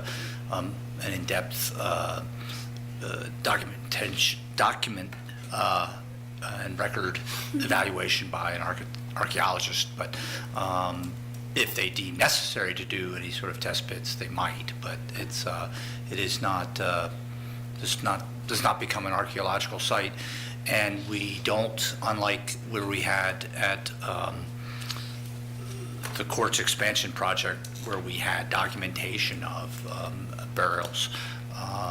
None are suspected here, or at least not a record indicating burials here. So, yeah, phase one would be appropriate, and you could use language that we used in the for the MARC, for the 218 West Market, and simply to say prior to the issuance of a building permit, a phase one archaeological investigation will be completed and provided to staff. Okay. That is complete already, we can provide it now. Yeah. City staff? What's that? You said by the staff? Provided to to staff, excuse yeah, me. sorry. Okay. And on the landscape discussion, and I know I handed Carl a suggestion and he passed it down. So we're still in questions. We thought it was being passed to the chair, so we. It was. It Yeah. wasn't that everybody read it. Fair enough. Yeah. Okay, so We'll if you had a come to- question. We'll come to it, I think, in the Okay, good, comment good. section. I have a question. Yes. Is there, we don't normally talk about the interior of the building, but I think this directly affects the exterior space on the west side of the building. Is there interior access to the trash room from the parking side? Like how are In people the bringing their drive trash aisle. down? Oh, there's chutes. Okay. So you don't come down, you're gonna drop it in your chute in Okay. each floor. So we're not gonna have trash sitting outside the trash door? No, Okay. no.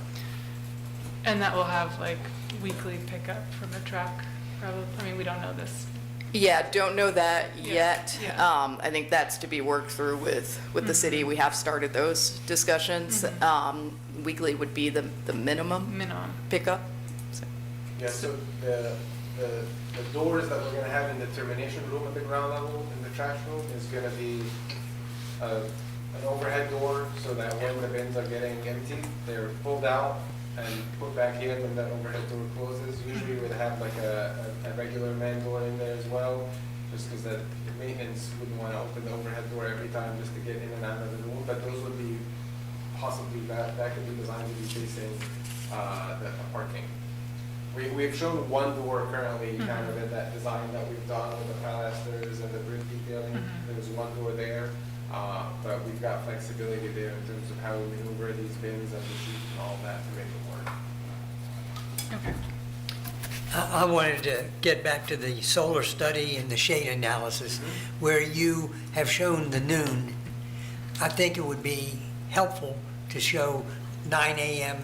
and 5 p.m. on those same dates, and I think that would help determine what plantings are survivable or thriving in that, and also at your property line, because they may want to do plantings there. Seeing that shade and solar study would be helpful for them. Right.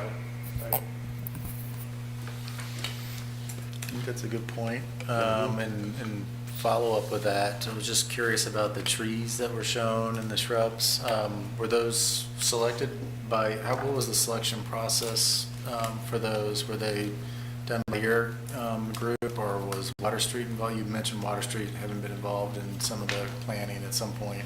I was just wondering what the selection process was there. Yeah, so, and I'm happy to respond. I mean, this was done by our in-house landscape group early on as we were starting to kind of advance on the design and leading up to the submission that we made to come and meet with you in May. Since then, there's been some updates in terms of the ongoing discussions and Water Street potentially coming back on board. I think We have not had any dialogue with Water Street since our August meeting, just for clarity. Is there a reason why you haven't engaged with them yet? Yes, because it's a larger part of a community benefits agreement, and it was a part of maybe about 200 line items that I was presented with, and because I have not had the opportunity to sit with West Haven specifically, because that's kind of who we interact with the most, there hasn't been an opportunity to engage in that dialogue. So I don't necessarily want to have conversations with Water Street if I don't know what the community is looking for me to say to Water Street. Do you know if the plants that are shown on this plan adhere to the city's plant, what is it, recommendations, what's the right word? Tree list? Hopefully. Yeah, I would hope so. I do not know, unfortunately. If not, if there is a preference on the type of plants that go back there, specifically looking at, we don't have any preconceived notions of what goes back there, scale, height, width, Did Yeah, staff, truly open for did for staff comments. just confirm, did Kate just confirm that they are on our list? No, she was This is, confirming. but it's a sample plant pattern. I just want to, Respond to that. Well, I've got a follow-up question on that based on the June 4th letter to Timmons from the city planner. I mean, it sounds like, there are still some issues with streetscape standards, green space, tree requirements, selections. These are all reasons for denial, and that they're looking for a resubmission. And my question to you is that resubmission going to change the site plan that we're looking at?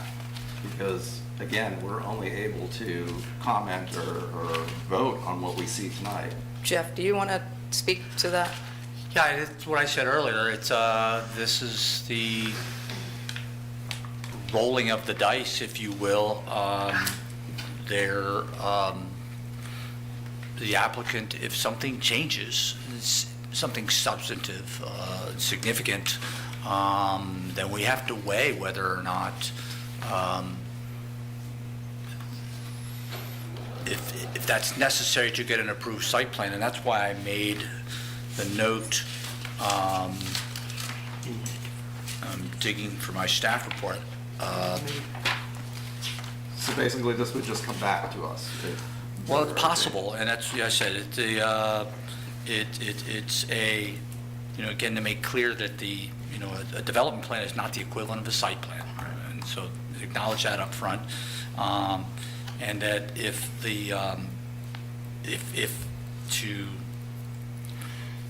what's approved for a COA, presumably if that occurs, then that must be reflected with what's on a development plan. And development plans now are requiring elevations and a level of information, which, as I said, I think it's more information. You should really be looking at this. If I were an applicant, I'd be looking at my site plan, because I want to make sure I know where everything's going to go and where everything will fit. And then I make sure the building fits within that. So the risk here is the developers. And if you all approve the design as presented, and later on a site plan or development plan can't be approved without changes to that, then the risk they face is to come back and modify their design. And we tried to do our best here in working with staff. We went ahead, we were in a site plan process before, and that's our intent to continue with the site plan process. We switched to the development process for the process of transparency here, so that we could outline what doesn't match, but that is typically a part of the process. We're in our first round. You're always going to have comments, right? You're always going to have comments in the first round, and that's simply where we are. It's a little tough to ask the development community to go all the way through to construction documents to get your site plan without knowing if BAR supports you. So just not really sure how to move forward. I appreciate that. And, Yeah. But put yourself in our shoes, where typically we have a more specific, I mean, it doesn't have to be fully construction drawings, but we are usually presented with more specific species, tree canopies. I mean, those are things that matter a lot to us. I completely understand, and that's where, again, I'm in a bit of a hard place when it comes to landscaping as well, because it's all a part of the community dialogue. And the last thing I want is to design this in a silo and do kind of what the community thinks I'm doing. So what I'm trying to tell you is if there are we are happy to put on there anything that's on the list of requirements. No matter what, we can't get a permit without site plan approval. You can't build this without getting to a site plan approval. So you guys have comfort that something from the city's list of requirements is going to be there. That comfort is inherent because we can't build it without doing that. So what I'm suggesting is if there's something from the list that we have to pick from either way that you guys would like to see, please tell me. I have a question for Carl or staff, perhaps. The planning requirements for this site, would that just be along the street, right along Main Street, or does that apply to all four sides of the building? Like the tree Tree canopy is the whole thing? the whole site. Okay. There's streetscape requirements, and then there's like a tree canopy for the whole site. Yeah. Does that answer your question? Yeah. If I So can- they will be Yeah, and- overseeing all the planted trees. If I can clarify something, Kate, can you just go to that, one of those conceptual landscape plan views that they have? So, and I mean, fortunately in my resume is many years in construction, so I do have a bit of a unique view when things change on a project site. Now go to the, Kate, in their submittal, just one of the landscaping views.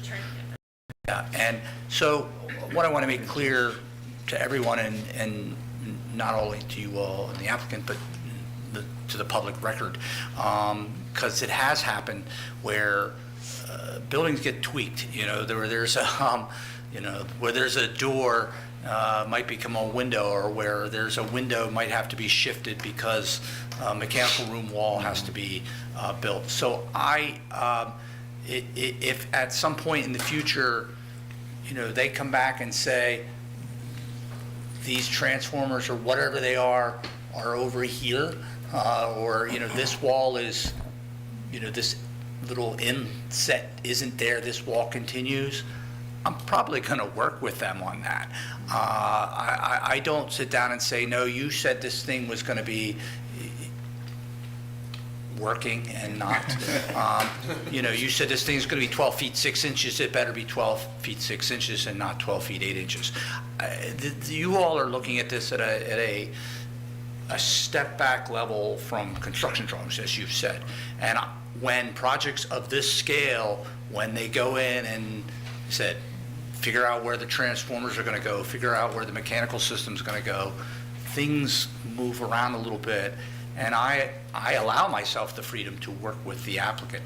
Now, if they came in and where this plaza in the front is suddenly, infilled, and the storefronts are only on the two ends,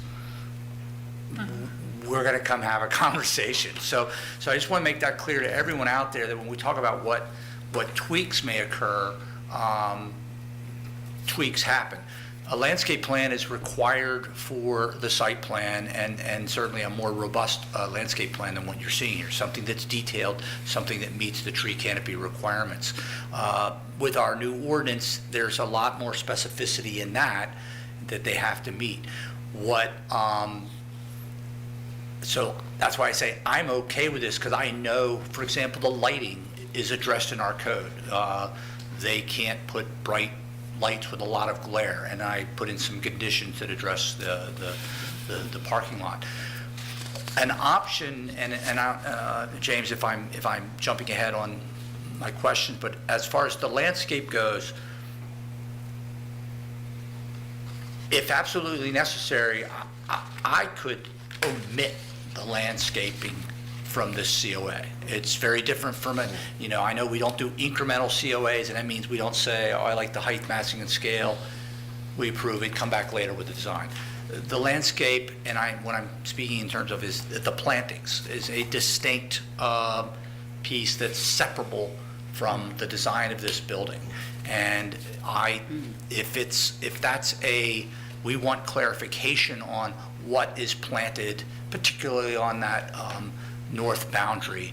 I see no problem with if you were to approve a COA for the design, omitting the landscaping plan and requiring that to come back for a COA. And that would be a separate application. It wouldn't be something later. It would be a COA specifically for the plantings or for whatever element of the landscape that you chose. I'm very comfortable with that if it's a means to an end. I also, what I shared with James, is there's a section of the code that refers to the type of screening between areas of different zoning. We don't have that here, so there's not a required type of landscape screening. But the code does lay out a series of see there, transition screen high, number 2. So it would be helpful if you all are asking, maybe we're not, I don't know what is the best species to put there, or what sequence of plantings to put there. But if there's an intent that we can establish, and if it's an intent we can establish through reference to these in the code, so you all don't have the authority to say you have to meet the code, but you certainly have the purview to say, hey, here's a really good example in the Code of Development, let's refer to that. So if I'm offering that, if that's a helpful way to express what you all are hoping to accomplish. And a quick question, if we approve the massing as proposed and the shade makes this screening untenable, then where does that put us? That's a, so let's, There's species that will, they can find a species that'll fit, that'll grow back there. Okay. I mean, there are trees growing on the north side of the flats they're living there. There are trees growing on the north side of lots of tall buildings in town, so they can find something. And I do think you're hitting on a really good point. I want to make sure I'm saying, I'm not necessarily asking for a specific species. Right. But what I'm saying, what we are happy to commit to is the bullet point list that Jeff put up earlier. If we want to add a bullet point that says you must have plantings at 2 feet, 4 feet, 6 feet, 12 feet, or a plethora thereof, happy to add that as a kind of option, and I'm happy to outline exactly where that needs to be within the plan. I would just ask that, of course, that the species is left open to pick from what's allowed within the code. Yeah. It's trying to keep us from going down that path of designing this space, knowing that tree canopy and coverage is a requirement of the code, but it using our code to express an intent. The goal back there is to achieve X. I think if you all were to say, if they came back and said, we can't do this because of the height of our building, we can't meet the tree canopy requirements, and then they have avenues to request a remedy to that. Now, the result may be, well, you all aren't providing the screen that screening type the BAR asked for, then we can have a conversation about that. But this is I'm trying to think of a means to move forward. And if I can just sidestep for a second, it's part of why at the end of the staff report, I took the guidelines, and Carl sees this because I do it for the entrance corridor. I use a spreadsheet of all of their guidelines, and I say, yes, no, here's what happened, here's what applies. I did that here, and it's unusual, but this is a lot of a discussion we've been having internally is, what are the guidelines and, and what are BAR's purview? And an explanation that's helpful is our guidelines don't say that you have to provide building sections of a level of detail. A lot of these are because it helps when we have to review the building permit that the drawings are realizing what's shown in the renderings and elevations that you all have looked at. So I appreciate there are times when we ask for more detail than maybe the guidelines suggest we ask for. But there's also places where, the guidelines are fairly general. And so I'm just trying to illustrate that by adding it here. So I think, again, landscaping, the intent back there is to create screening. What type of screening, I think you can express by reference to the ordinance. If what types of trees and spacing and what ultimately that landscaping will be back there, if you want to see that in specificity, then you you can omit that from the COA and say that it comes back. And then the last thing I would say is that Breck and I talk a lot about landscape architecture and how it fits into the BAR process. And I think there's that distinction between a designed landscape where someone is achieving something with the terraced and plants and everything versus providing the trees as required by code. So it's sort of that if this were intended as this landscape that 100 years from now is a Lawrence Halpern landscape that's available for the National Register, or is this what are the trees necessary to provide shade and provide buffer? So that I think that distinction applies here. This is we're not these are not the gardens in front of the palace. But I think this is a vernacular landscape. Right. I mean, this is a cultural landscape. Probably since the 1960s, this has been a site where the community has accessed West Main Street. And so I think we need to give it much more consideration than just a sidewalk. Right. So I think. And that is within your purview, yes. So yeah. that's where I probably do need to speak to the history. So kind of taking a step back to about a year ago. So the memory walk was on the other side of the building, and there was a detailed landscape plan designed by Water Street. And the community, understandably so, wanted a direct connection to Main Street. At that point, their location of the walkway was also a little closer to ours, but it still jogged. So they just wanted a straight shot. So in between August and today, West Haven reimagined their plans, not to necessarily align with anything, just conditions on their site, and it moved to where it is now. In response to that, we relocated ours to align with it so that we could provide that direct, straight access, and we're even providing, we've already talked to fire, we're even providing the walkway all the way across Main Street to the southern side so that there's safe ADA access with a signalized crosswalk to get to the bus stop. With that, however, there's about 6 feet of topo that doesn't show in the plans running from our driveway all the way to the bridge. Remember, bridge connection is right there. There's only one place that the city will allow us to access our garage, and it's right there.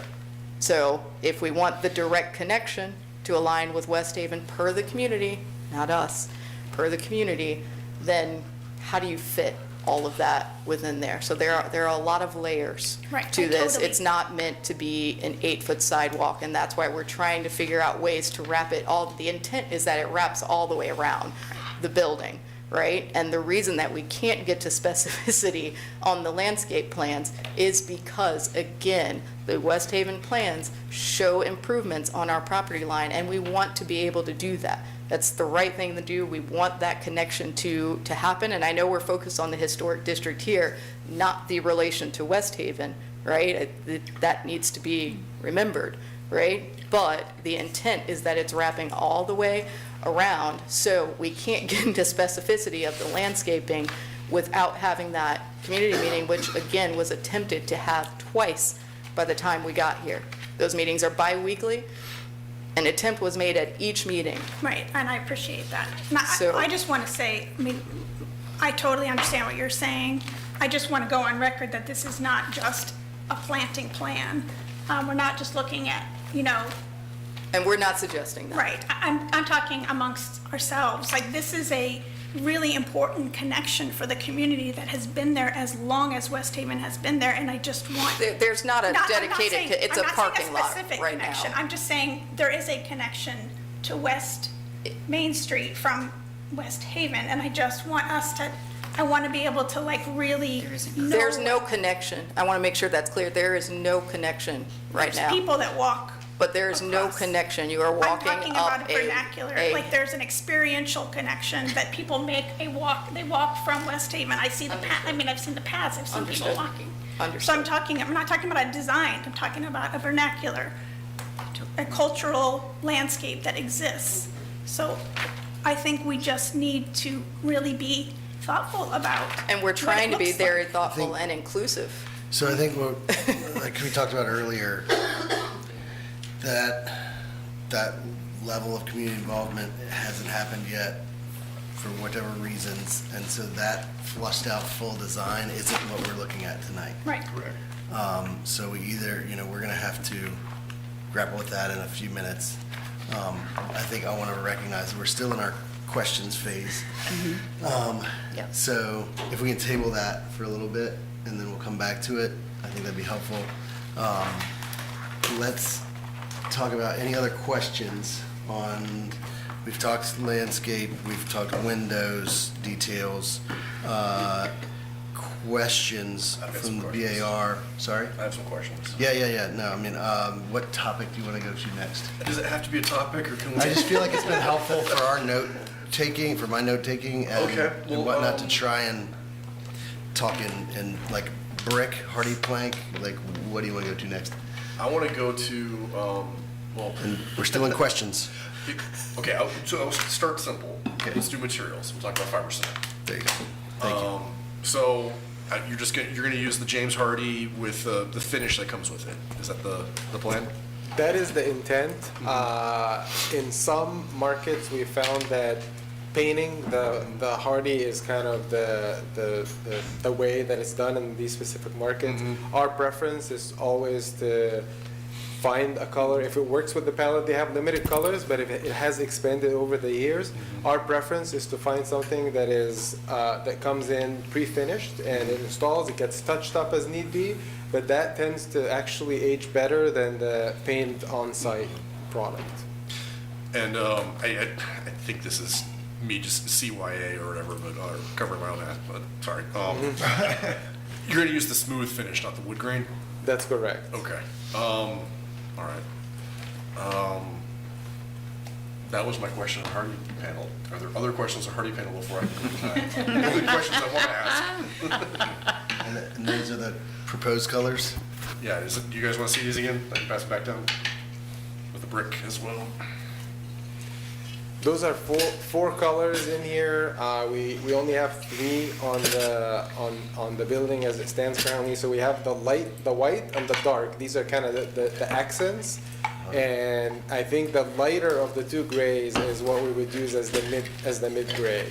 So this one will be our darker, right? That will be the dark, and then that will be the mid. So this one's probably going in the trash? Probably. Okay. Yeah.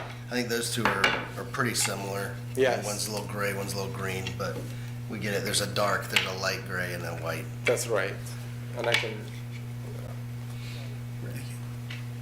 And then for the brick, remind us, is this just texture or all 3 colors? Or The brick is just one color currently that we've got proposing. These are just alternatives that we're weighing in, just proximity to the site where it's coming from. But it's really just to say that this is the tone and the shade that we're going. Back to the notes that zoning gave you guys.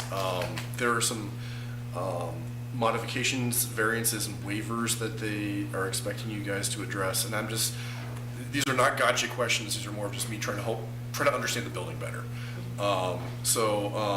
The requirements of the streetscape, I think I understood that. Is it just where the trees are relative to the sidewalk? Is that the question?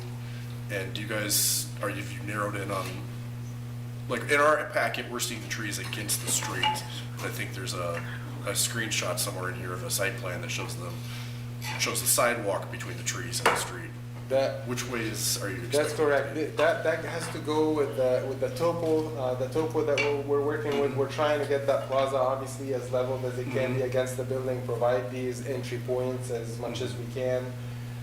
There is a slope, that 6-foot slope from one end to the other, and by doing it, by having the landscaping between the internal sidewalk and the outer sidewalk, we're able to maneuver the grades a little bit better and provide stepping between the internal sidewalk and the external sidewalk. That's working a little bit better. From a utility standpoint, with talking with the civil engineer, it was also working a little bit better in terms of being able to run everything needs to run underground. And remind me, Landmark has the same condition against the street? I believe across the street, the building across the street from the Standard had that same condition.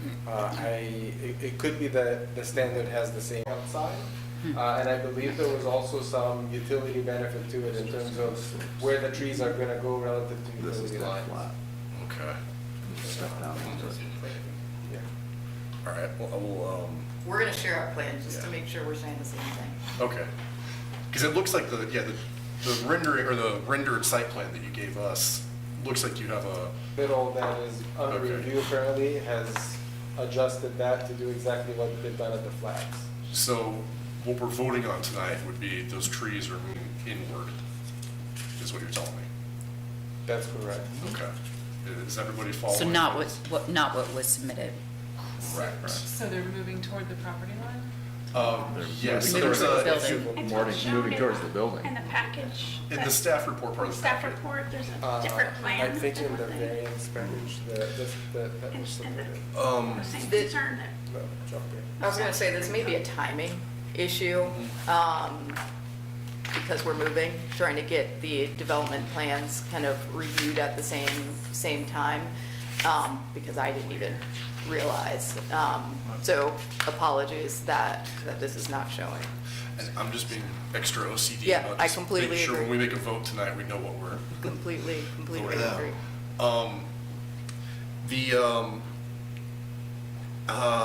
I guess active depth is always an issue, but the ground story height and finished floor elevation, where are you guys going astray with that?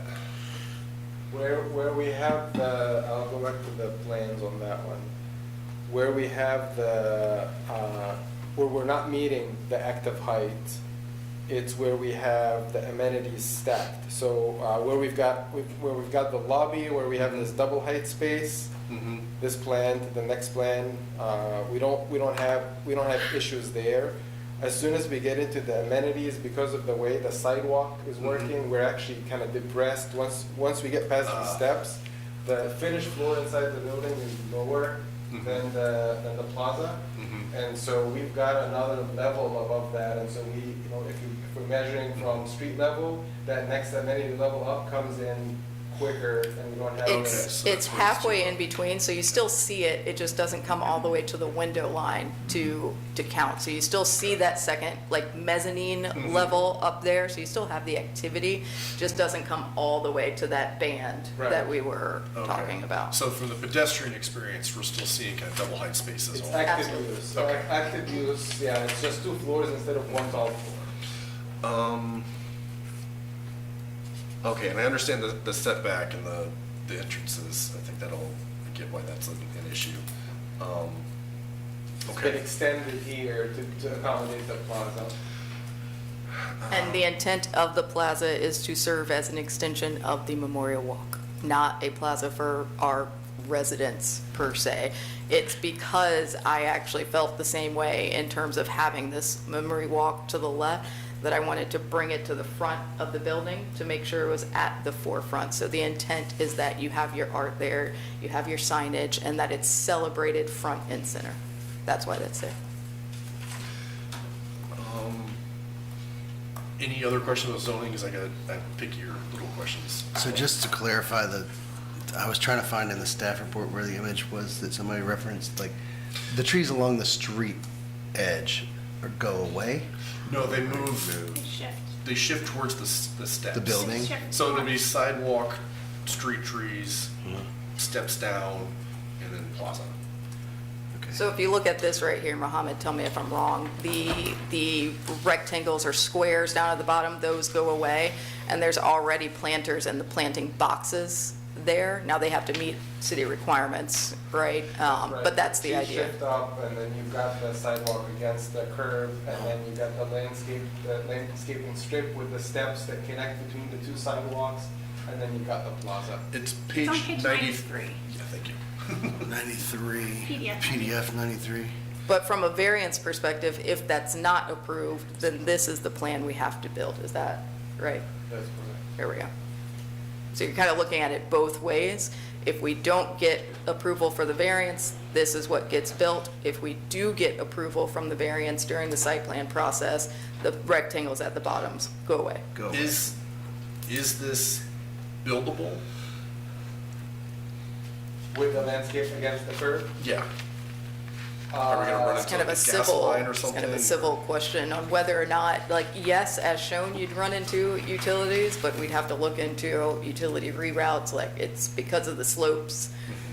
I can't fully answer that unless you Yeah. can. And I think that, so I can't answer the civil portion of it, but because we do have the sidewalks, internal on the plaza and the sidewalk on the outside, because at some point, the closer we get to the bridge, the more that elevation change occurs.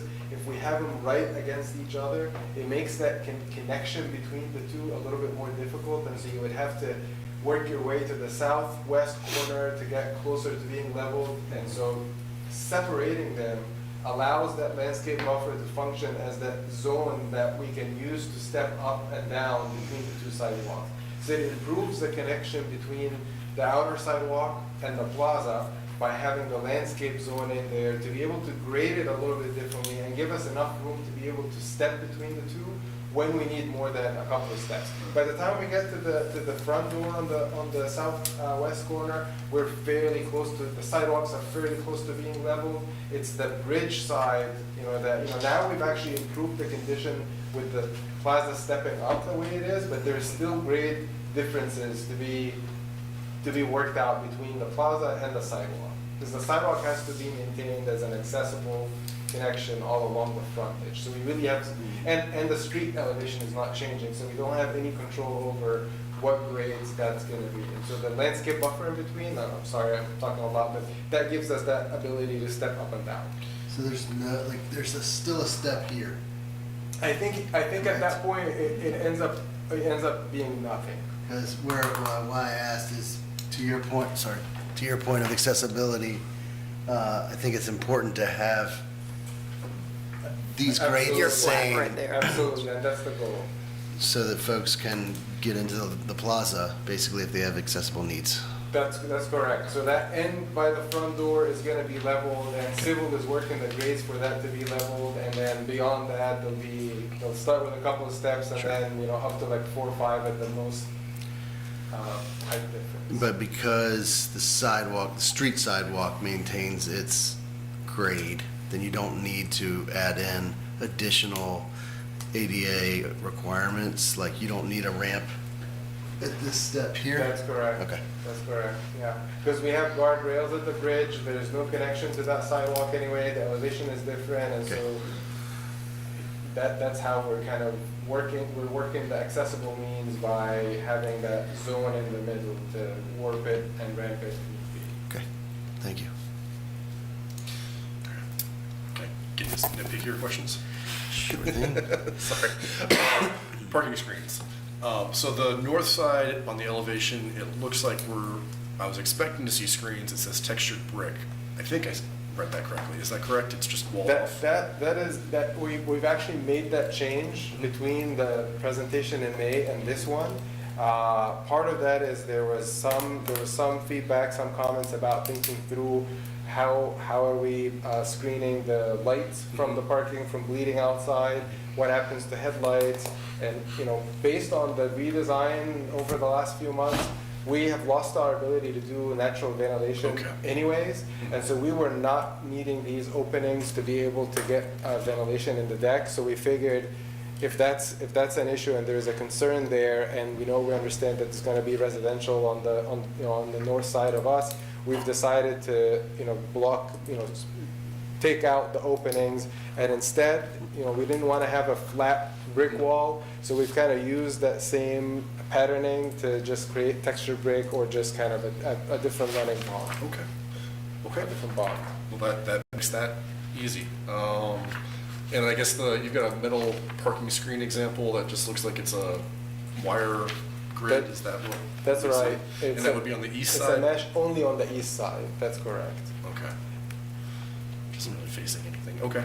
That's right. That side is facing the rail. You had some decorative brick shown on some of your renders, but it was unclear how it was I mean, it looked kind of interesting on the renders, but I had no idea how it was, what it was and how it was detailed. There you go. This here? That Yeah, and so then- this is really kind of what we're doing is this one here it's shown as a Flemish bond right now, and what we're doing is really just with every other course, we're pushing it out half an inch.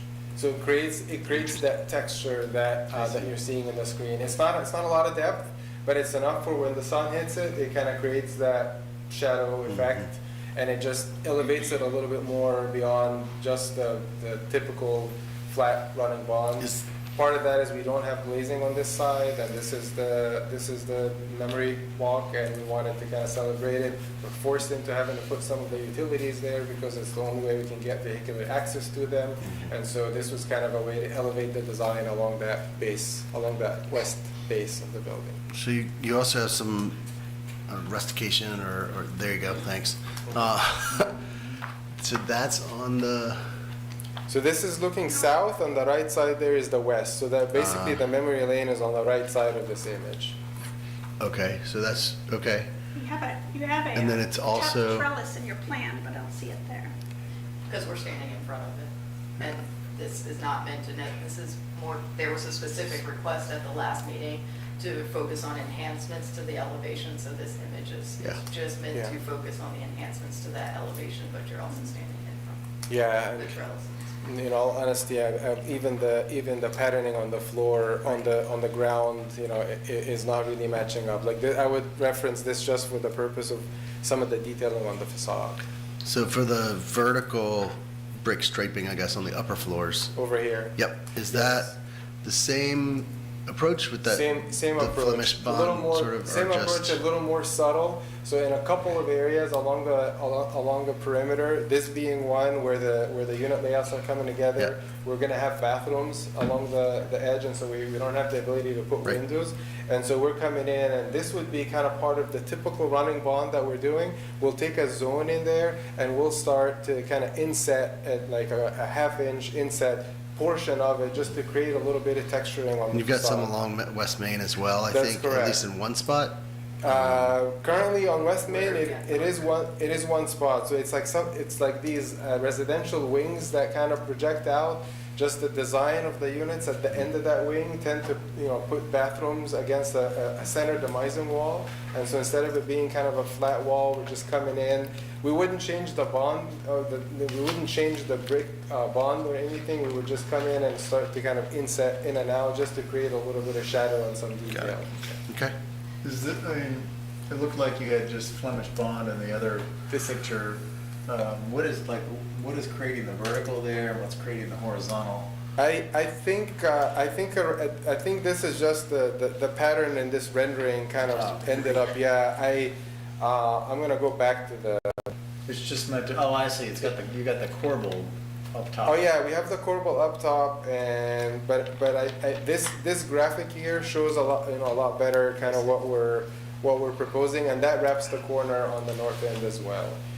So it's the Flemish bond with the full bricks getting pushed out, and this right here, this is kind of the silhouette or kind of the profile of what the wall is doing. So you kind of see the in and out every course, and then by the time we get to the top here, we're doing half-inch corbeling.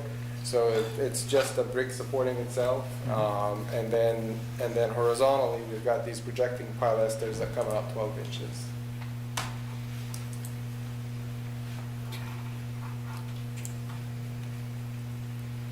And this graphic here was to really kind of like assign a dimension to it, so it's not just in the rendering, but it's kind of showing what we're proposing. What's the fencing on the roof? The screening? The fence? The glass. It's a glass rail. Yeah, It's a glass rail. And how tall is that? It looks quite tall. 48 inches. Oh. Yeah. So, where we have the terraces up high, is that right? So the brick comes up a couple of feet, and then behind that, the glazing extends. So the height of the glazing is going to be 48 inches, but you're not going to see the full 48 inches because the masonry comes up some, and then you've got glazing on top of that. Thanks. I think we do have a detail, although I would admit not super clear. So like in this diagram here, I'll zoom in on it a little bit more. You can kind of see this is at the terrace, so the brick comes up, and then we have the coping, so that comes up 24 inches, but the glass rail comes up 4 feet from finish, so it kind of extends up 24 to 30 inches above the brick. And I know we had talked about it's not shown in this sketch here, but we had talked about with these brick masses, to kind of celebrate the top of it, some, not necessarily a large crown or anything. We started to think through that, and so you're seeing kind of the soldier course and how the coping is gonna lap over the masonry. This might be a great place also where we can get a 1/2 inch depression just to give the top band of the masonry a little bit more profile. We had talked about how with the corbelling and some of the brick courses that we're doing down at the base, it's kind of giving it a lot of texture and detail. And so this would be kind of a more subtle approach to it up at the very top, where instead of just having the running bond all the way up, we're just doing a soldier course band at the top and letting the coping like kind of run down on itself.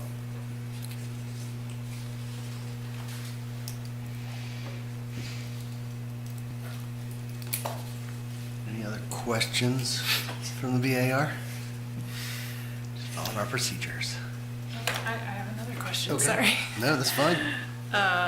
The soffit material, some of the renderings you're showing wood, and then I think your details, I'm only seeing fiber cement. What's your intention there for the public overhangs at the ground story?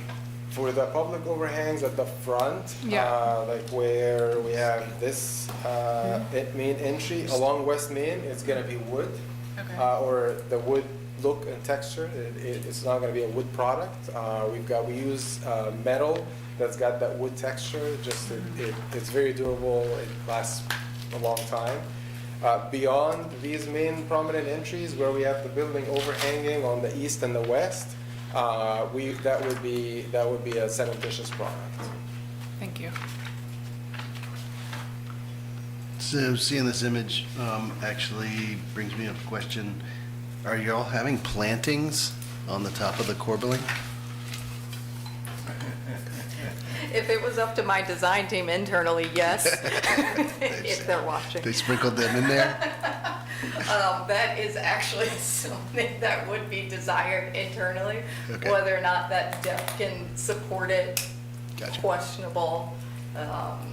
We'll see what grows. Yes. Right. Yeah, and that in that detail where we've showed the planters, we do have. This is one of the areas where we have a little bit of a recess. So we actually do have a zone there behind the parapet where there could be planters that sit there, and then the plant would spill over. I think the detail hasn't been worked out, but it's done in that location intentionally because we do have the depth to be able to do it. It would be a potted type, setup, not. Let's just say it was intentionally added by our leadership.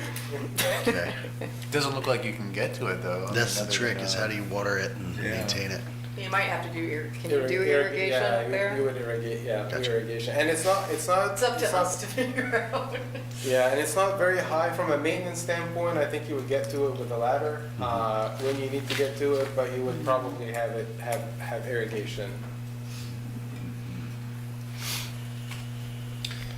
I mean, for what it's worth, you do show some green roofs on your precedent images for your the other buildings. projects. Yeah. It's something we strive for. Just one more question, I guess. I was thinking back to your wall sections. I think there were some of the ones we were looking at Yep. originally. I didn't see any, they looked very thin to me. I didn't see any continuous insulation on the outside. I'm just curious about the energy code, how that Yeah. is all working out. So we haven't gotten there yet. We plan to run an energy model. If we go prescriptive, chances are we're going to have to provide the rigid insulation. I think for this climate, even with the energy model, we might have to. But a lot of times, in a lot of climates, when we run the energy model based on the performance of the windows and the R values of the walls and the roof, sometimes we're able to get out of needing to provide the continuous insulation. We have to prove it through an energy model before we can commit to that. So right now we haven't gone through that exercise. It is an exercise that we plan to go through.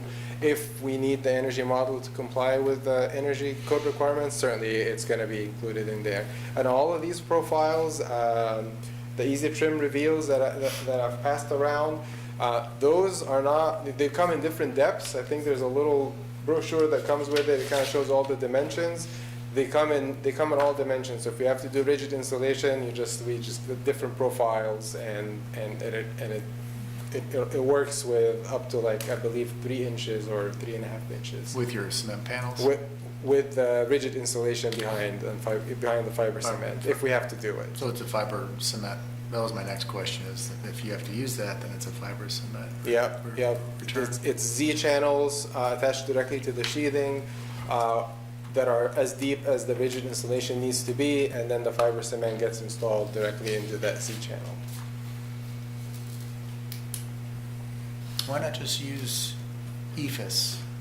Is that allowed? Just use silk. Why Is not that a just- leading question? No, I'm watching Jeff's head like smoke. Why not just use a material that returns, easily, doesn't need like a complicated clip system, or, I don't know. That's a little bit of a leading question, but it's also a question. It's just, it's a question that follows this train of thought. Yeah, I mean, really, the option that come to mind, if it's not a cementitious type board, it's going to be a stucco type system, which, when you need 2 inch, if we find out that we need rigid insulation behind the stucco, it would be somewhat similar to an EAF system, but you can still do a hard coat stucco on rigid insulation, and that I assume that I believe we can do EAFs by we couldn't. It's not allowed, but I could be wrong on that. It's just if you don't need insulation, or if you don't need 2 inches of insulation, then maybe that becomes an overkill. I think from a just maintenance and durability standpoint, LV Collective would prefer a product like this cement board, or in other markets, stucco as an alternative. Now, for this type of construction, when you get into other kinds of construction, prefab panels, there are great EAF systems that are very durable, and again, they have come a long way compared to like some of the old EAFs installs that have caused a lot of issues over the years. But for this type of construction, when it's not prefab, tends to be 90% of it tends to be either fiber cement panel or stucco. So I think if y'all were to switch materials based on your energy model, that would have to come back to us. Yes. Oh, we wouldn't switch materials. We would just be putting insulation behind the fiber cement panel. Which we can't see. Yeah. So that's not So our purview. it's not our purview, right? Correct. Okay. So I don't need to discuss insulation. There you go. Yeah, that would just be to comply with energy requirements, and that would just be, it would thicken the assembly some, instead of it being But towards the sheathing. interior. Yes. Yeah. Like thickening towards the interior, not Or the it would grow, even if we can't get out of it altogether, I can't imagine we'd need more than an inch and a half max, and even if the stud holds firm where it is, if that means the fiber cement panel comes out, it may reduce the change of plane between the masonry and the fiber cement from 4.5 inches to 3.5 inches. It wouldn't be anything that's noticeable. It would give us more go depth. to the inside. No change in image. So I think, Public hearing too. yeah. Does anybody have any other pressing questions on the BAR? We're gonna get to comments in a few. We're gonna call a 10-minute break, bio break, after which we'll come back and have, we'll start with comments from the public. We've just ended our questions phase, just so everybody knows. We'll start with comments from the public. I'd like to invite folks who are here from the public. We've got some sign-up sheets, so during the break, if you could come up and jot your name down if you'd like to speak. You'll have 3 minutes to speak, and then we'll go to comments from the board after that. Also, if you're online watching and you want to comment, maybe go ahead and raise your hand so that staff can see that you would like to comment, and then they can add your name to the sign-up sheet. Okay, thanks, everybody. We'll take a bio break, and we'll reconvene at 8:20.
All right. Sorry, we're a few minutes past, but I think everybody needed a break. Slicing things off and you're like I'm this little person here. All right, we ready? All right. Great. Thanks, everybody. I think that was a good question period. We'll see where our comments go. We are going to please invite members of the public to comment on this project. Thank you. Anyone online with the hand raised? If anyone online would like to comment, please raise your hand now. I see no hands raised. Okay. Then I'll call Brandon Collins. Please come on down. Good evening, BAR. My name is Brandon Collins. I live in Charlottesville. I've lived here my whole life. I, as you may recall, have the very deep honor and privilege of working with our West Haven resident planners.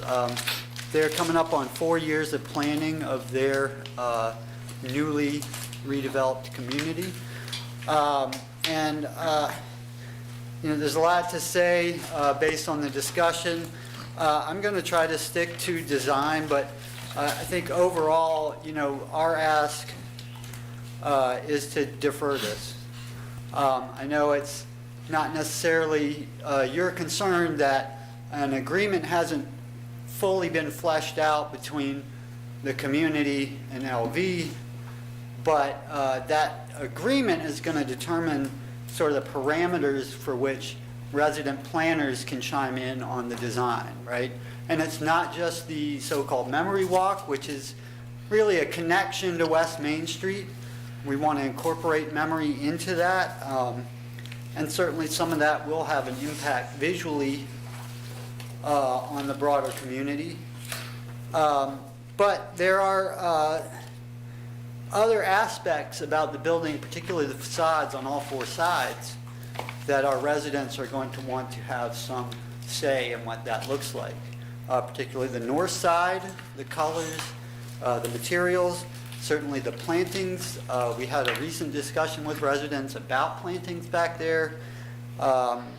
We've had past conversations about historic plantings. And so those are all things that need to get worked out.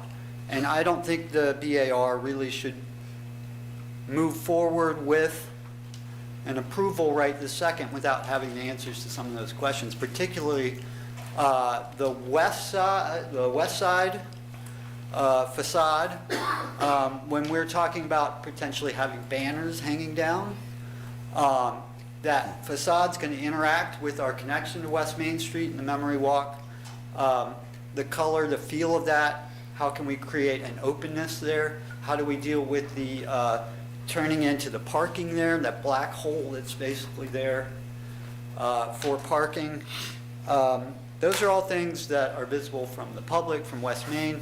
The entrance of Cox's Row to Main Street, what that looks like. What if residents decide we want a whole lot of red brick to commemorate West Haven?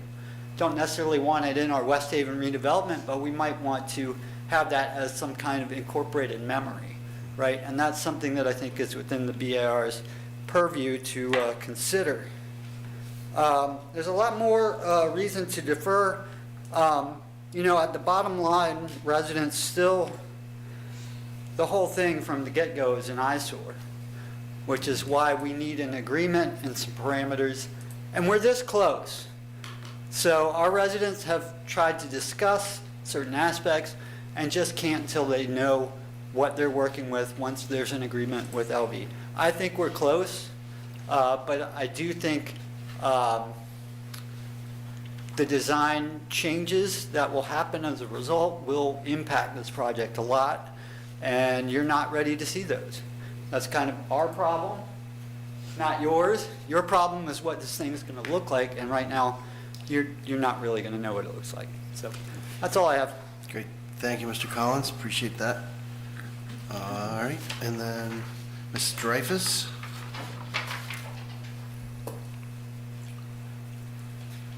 Thank you. Emily Dreyfus on behalf of Legal Aid.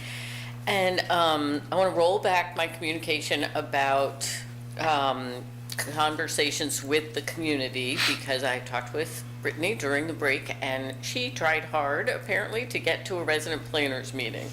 And not just one. And she was put off to some future point, which we will look forward to having happen. And I also encouraged her to talk with residents by being in the neighborhood and talking with FAR and trying to get more dialogue going, because the connecting walkway is really critically important.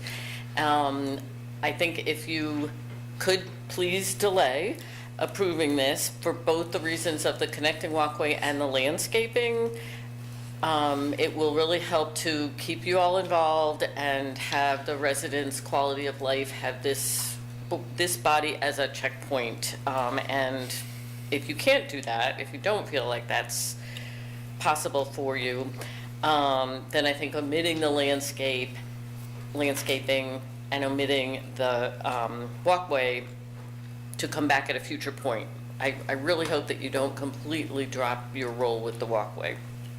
The solar study is the other thing that really concerns me, and I know some of you expressed concerns about that, and getting more pictures, because the current residents, assuming that West Haven redevelopment, like most LIHTC processes, takes longer than a private development, there will be an impact on current residents for probably a year, 18 months. So knowing more about what shadows are going to be cast for them as well as for future residents would be really helpful. Thank you. Thank you, Ms. Dreyfus. Anyone else? Okay, you're good. All right, then we will go to comments from the BAR. Jerry, you want to go for it? Start us off, Say buddy. one thing. I would hope that they could provide perspective from West Haven to give to staff to help with the plantings and other aspects. And so that's something I would like to see from LV, just going to staff. I don't think it needs to come back to us, but I think it would be a useful thing. Anybody else want to dive in? I'm always happy to talk. Got it. So I hear the public and wanting us to defer, but I also feel like if we go ahead and approve or deny or just vote on it tonight with on what we've got before us, it does allow the West Haven residents, they don't have to rush and try and get something figured out in the next week to then come back to us. So instead, something basic could be voted on, and that if it's approved, that would mean that, you know, the applicant could work with residents and take their time, come up with a good plan, and then it all comes back to us and the BAR gets to look at it again. I would hope that we wouldn't put too heavy a hand on whatever the residents come up with, but still it would give us a chance to be involved again.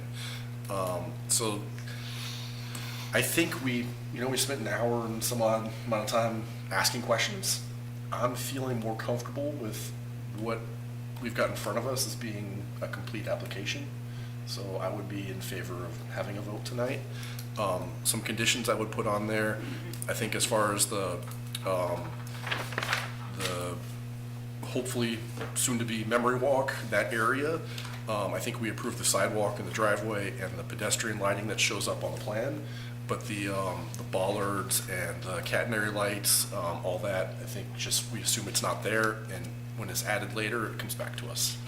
The trellis, I think, because we don't have any information on it, we assume it's not there, and when it's finally designed, it comes back to us and we see it. I do think I want to push for some shade trees, some big trees in the back. I don't know what site plan implications you guys have, but I think my recommendation would be, well, I emailed all of you the transition screens. I don't know if you had a chance to see that. We've got a print, I can circulate this printed copy. There's a note passed to me that I was waiting till our comments period, but yes, basically, in the Development Code, Chapter 34, there are transition screens. In this particular case, it would not be required by code, however, we can use this as sort of a, this is what our intent might be.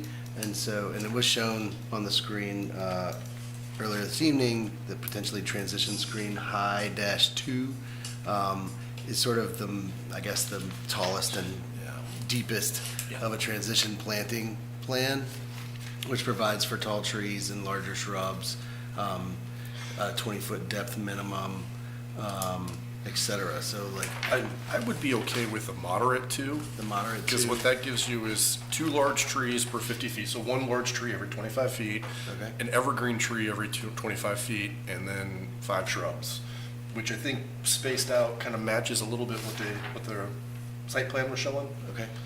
But that's my thought. I want to pass Others these have up and other down, thoughts. just so that if folks haven't had a chance to pull up their email yet, they can see them. I do think this is a good mechanism for us to give guidance on that landscape area, and also address some of the concerns we've heard from the community tonight about screening.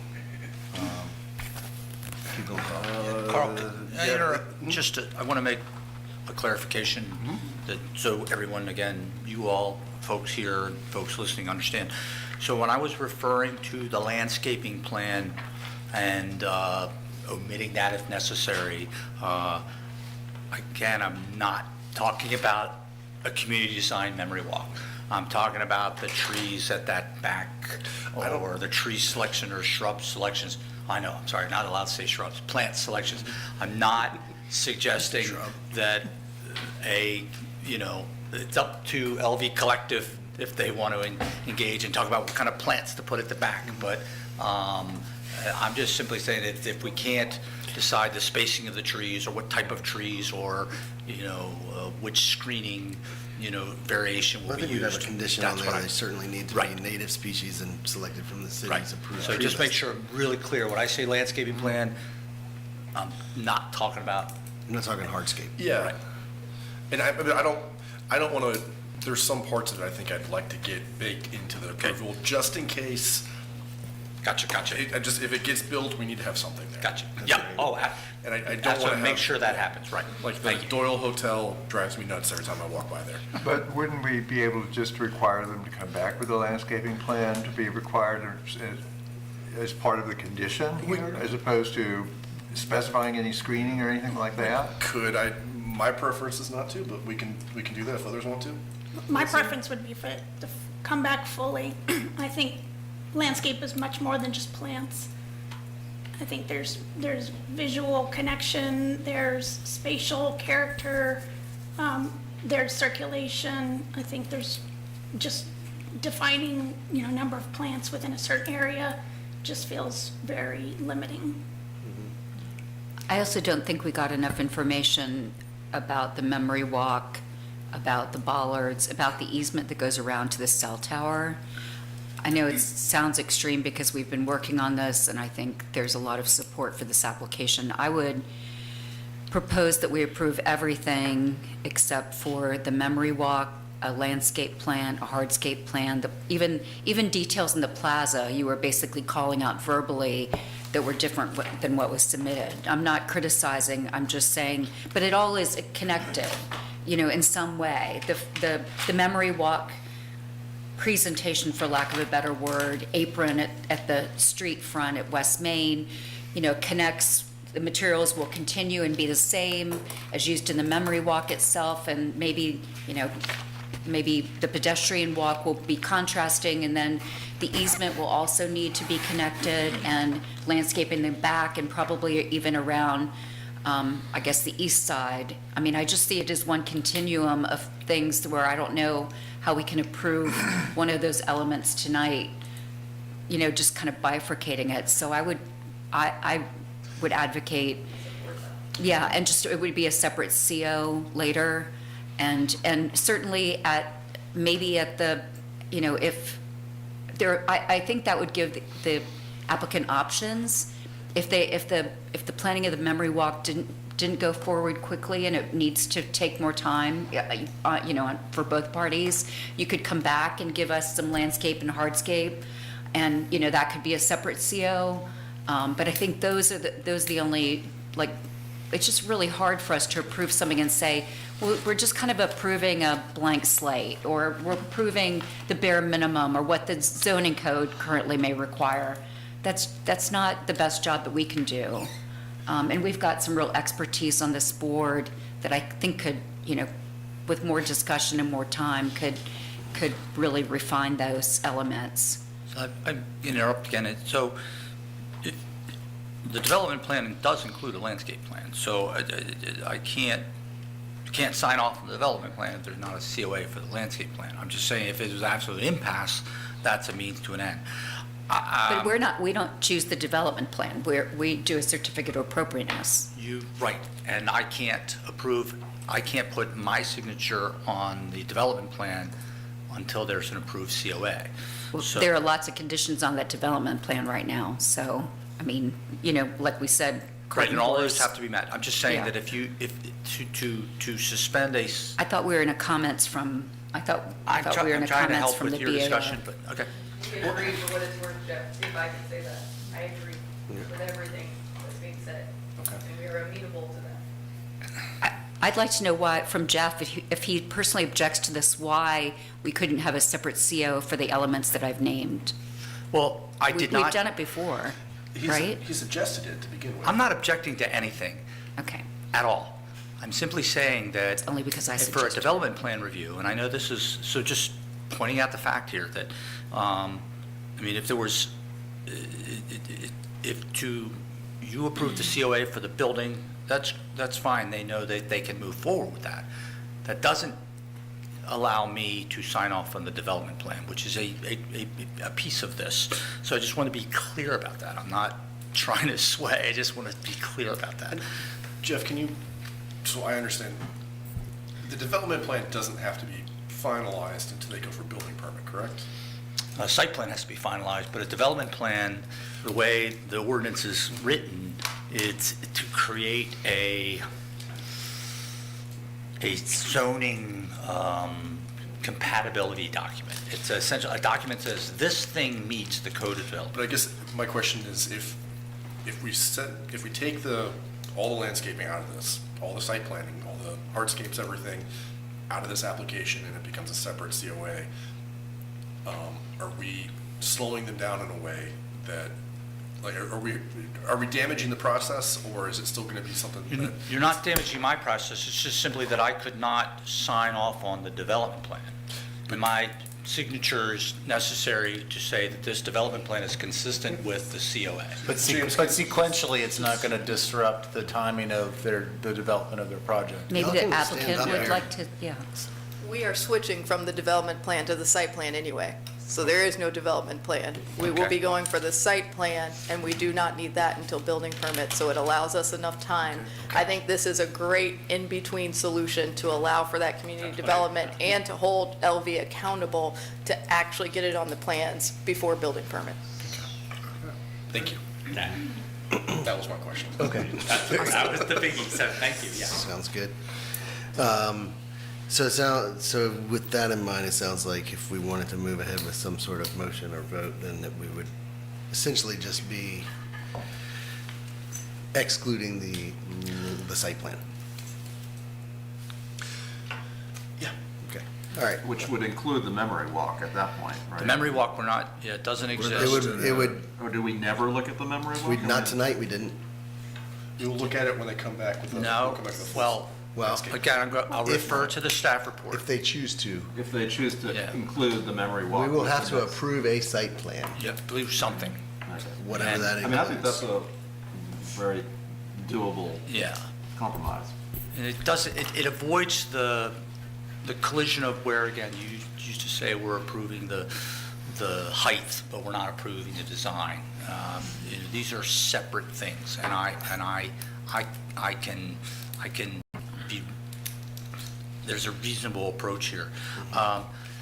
So just go ahead, keep going, but before you make a motion, let me No, offer some there's things. more to talk about before we're ready to make a Right, motion. good. Um, I'm sorry, Kate. But we had lots of, go ahead. No, you go. I was gonna say, we had lots of questions that we asked, but we didn't necessarily circle back to saying what we felt about those things. So,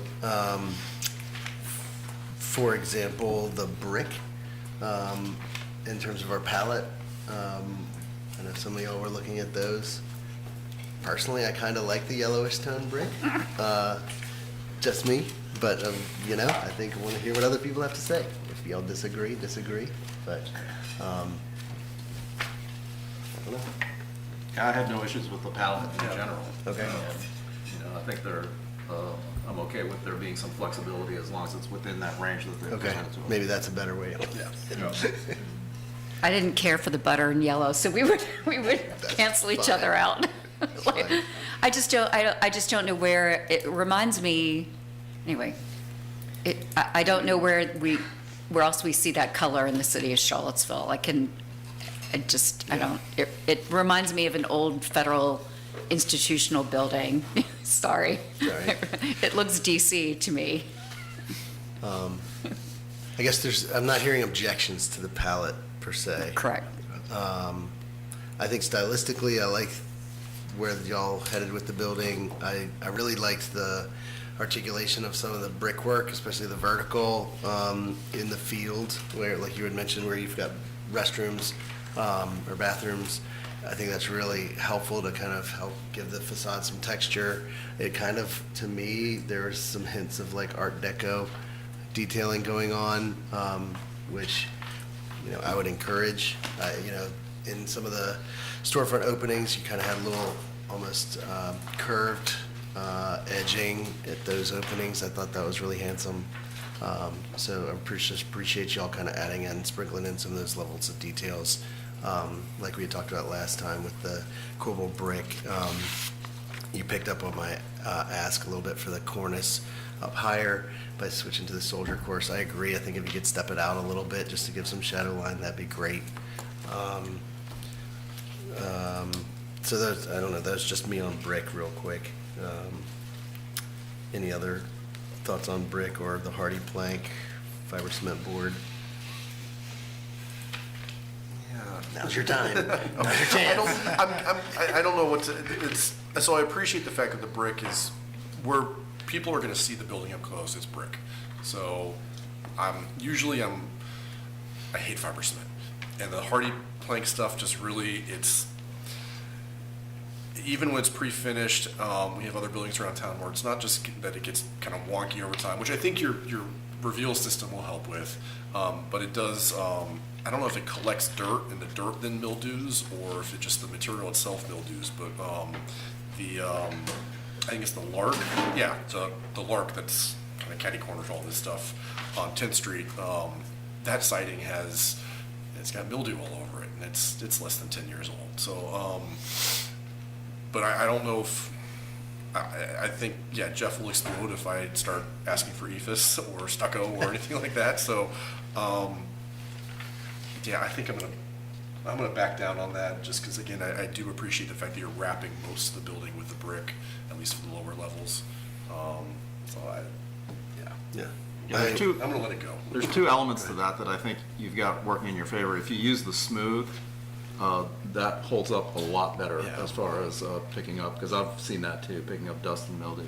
And then I think the channel system that you're using is a good one. So, I mean, that's where usually you see these things looking kind of cheesy, is when the extrusions aren't big enough. I think it also goes back just to your point in the previous project about, there are different qualities of all these products. And, the Hardy is a kind of a residential product. There are better cement panels that you can choose from. I certainly prefer that. I would love it. First of all, I just want to applaud you for being open to the process. You've listened, you've really come back and try to respond to feedback. I was sorry to hear that there wasn't more communication between you and the community, because when we left the last time, I felt like both sides were here and we kind of heard each other. And so I felt like it was the start of that, and I was looking forward to hearing what would come of that. And so I was a little disappointed when I heard that nothing had come of it.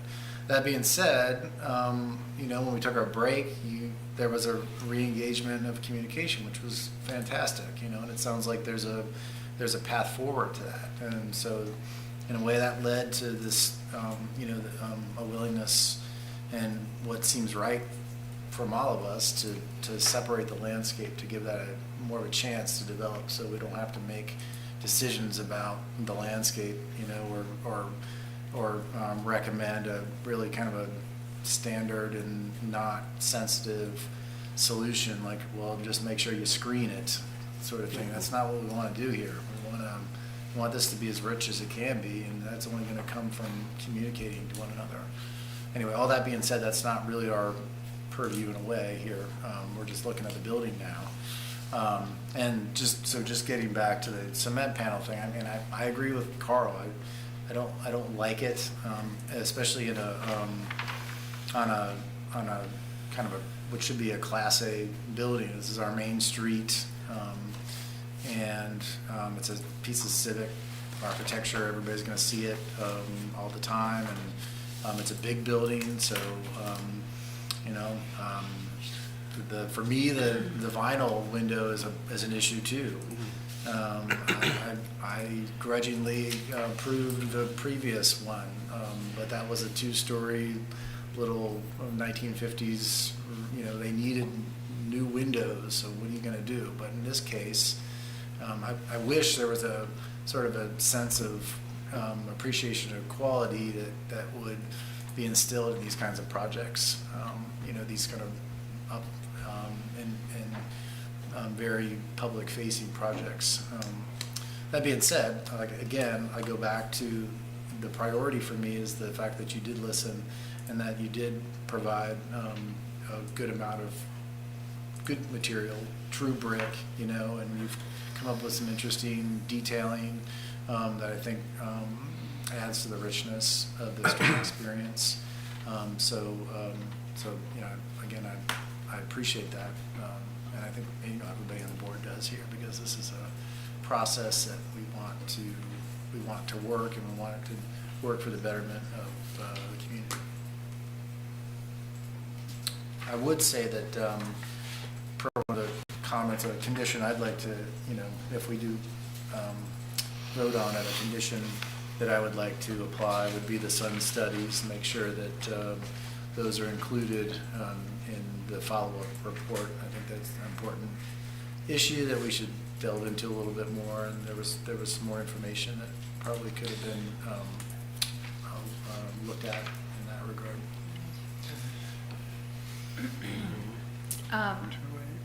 I agree that deferring the landscape is the right move. I personally don't feel comfortable with the level of detail for any of the landscape, in particular the front of the building on Main Street. I think when you come back with those details, it would be really helpful to see detailed sections through that the stairways, the kind of seats, the planting there, because I feel like the amount of talking that happened and not just reviewing drawings about that was kind of a tip-off for me that was just not enough information. Same with, the elements that you're proposing in the back, the trellis, the specific trees, or at least a detailed description of the kind of massing of trees that you're planning to plant there.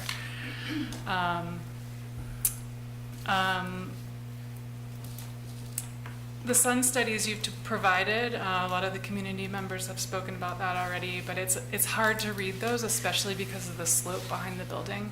So you're just showing that in plan, but I think what would really be helpful is to show kind of facade studies of, the massing of the proposed West Haven buildings. I'm not sure how solidified that is yet, but assuming there's a number of stories that they plan to have there, it'd be nice to see how that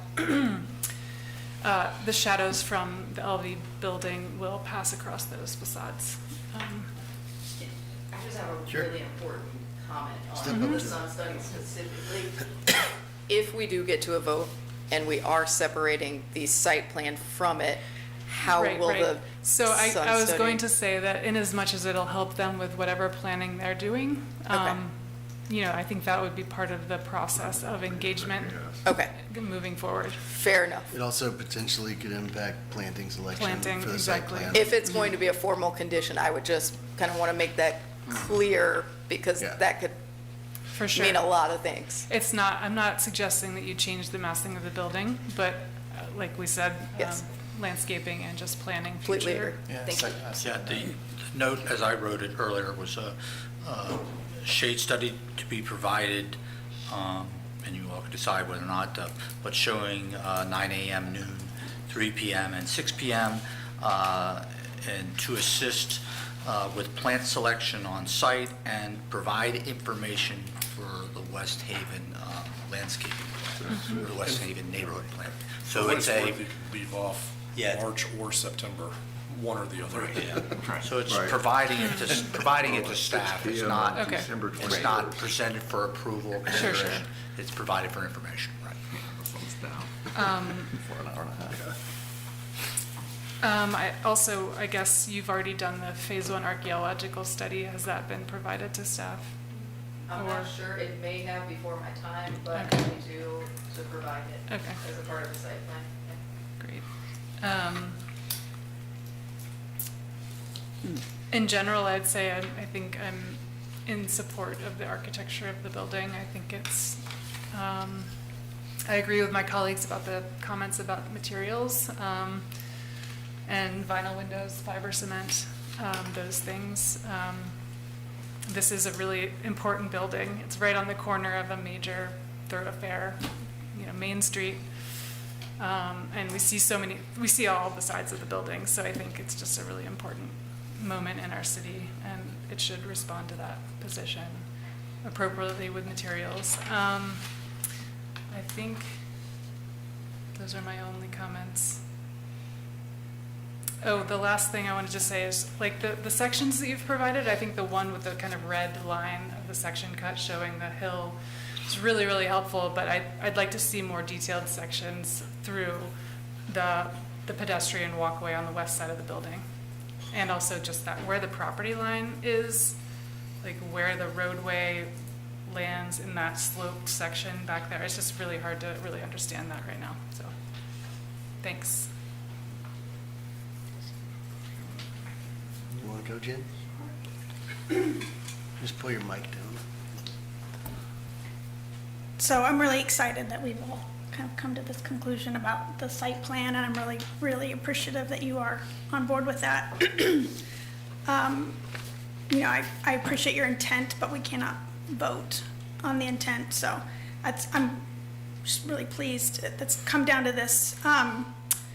So, you know, I was just noting this really robust conversation about architecture and windows and brick, and I was just sad sitting over here, you know, wishing I could talk about the planting or talk about the sidewalk or talk about, you know, something. I'm just not having enough to do. So I'm excited that you'll be looking and be able to provide more detail on that. I think I just want to emphasize that more study and collaboration occur between the two spaces. I think there's like a wedge of planting, and I think that's an opportunity to look at, you know, accessibility. I know if there's like a switchback walk at West Haven, like it'd be really cool if that walk could continue to create, you know, up into the space so that there is. I'm just worried that there's going to be this real effort on West Haven's part to make an accessibility, and then it's going to come into the site and not be. So I just want to see some effort to collaborate, and I think it's great that Water Street's on both, and that you can do that. So I really encourage that collaboration at that interface between those spaces, that transition space.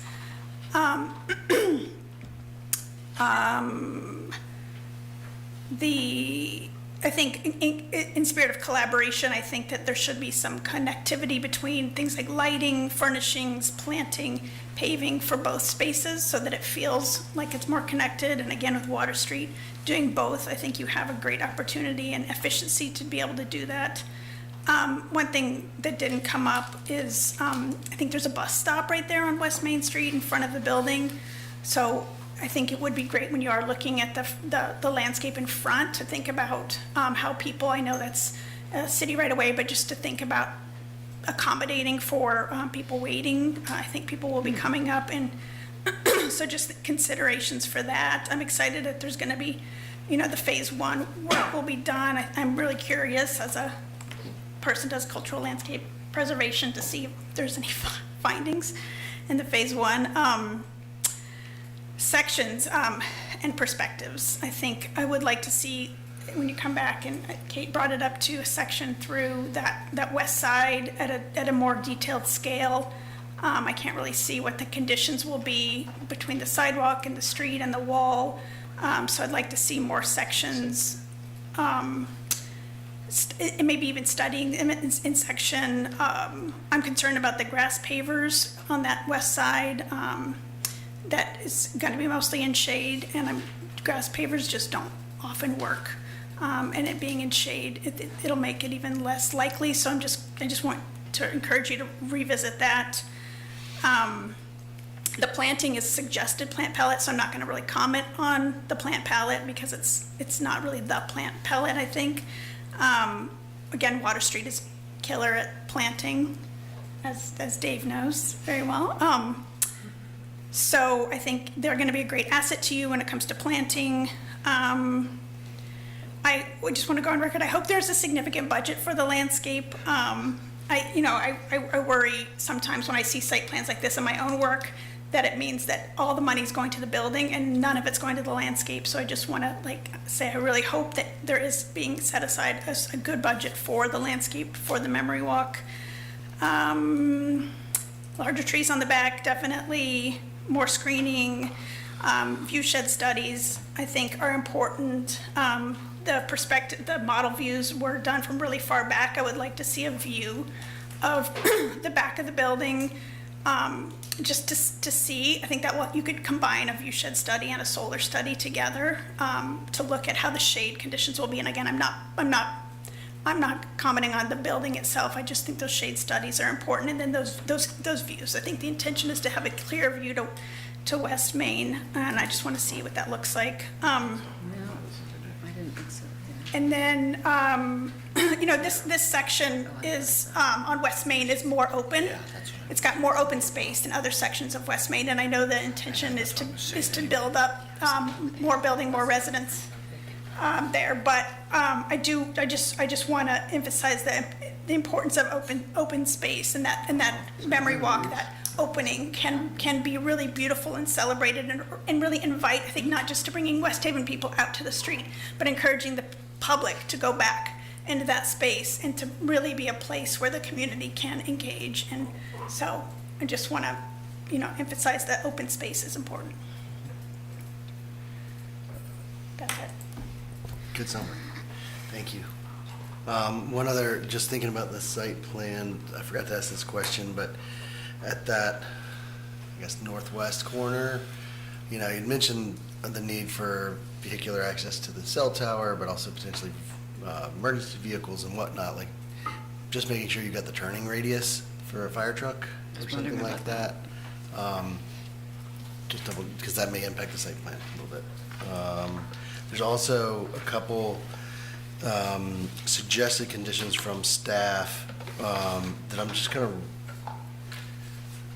we could work those into a motion eventually, but basically talking about ground level mechanical equipment, making sure that those are screened per the design guidelines. That would be deferred until the next. That's part of the site plan. So yeah, so I don't think we'll put those in this because it would be, but just as a reminder, making sure those things are screened properly.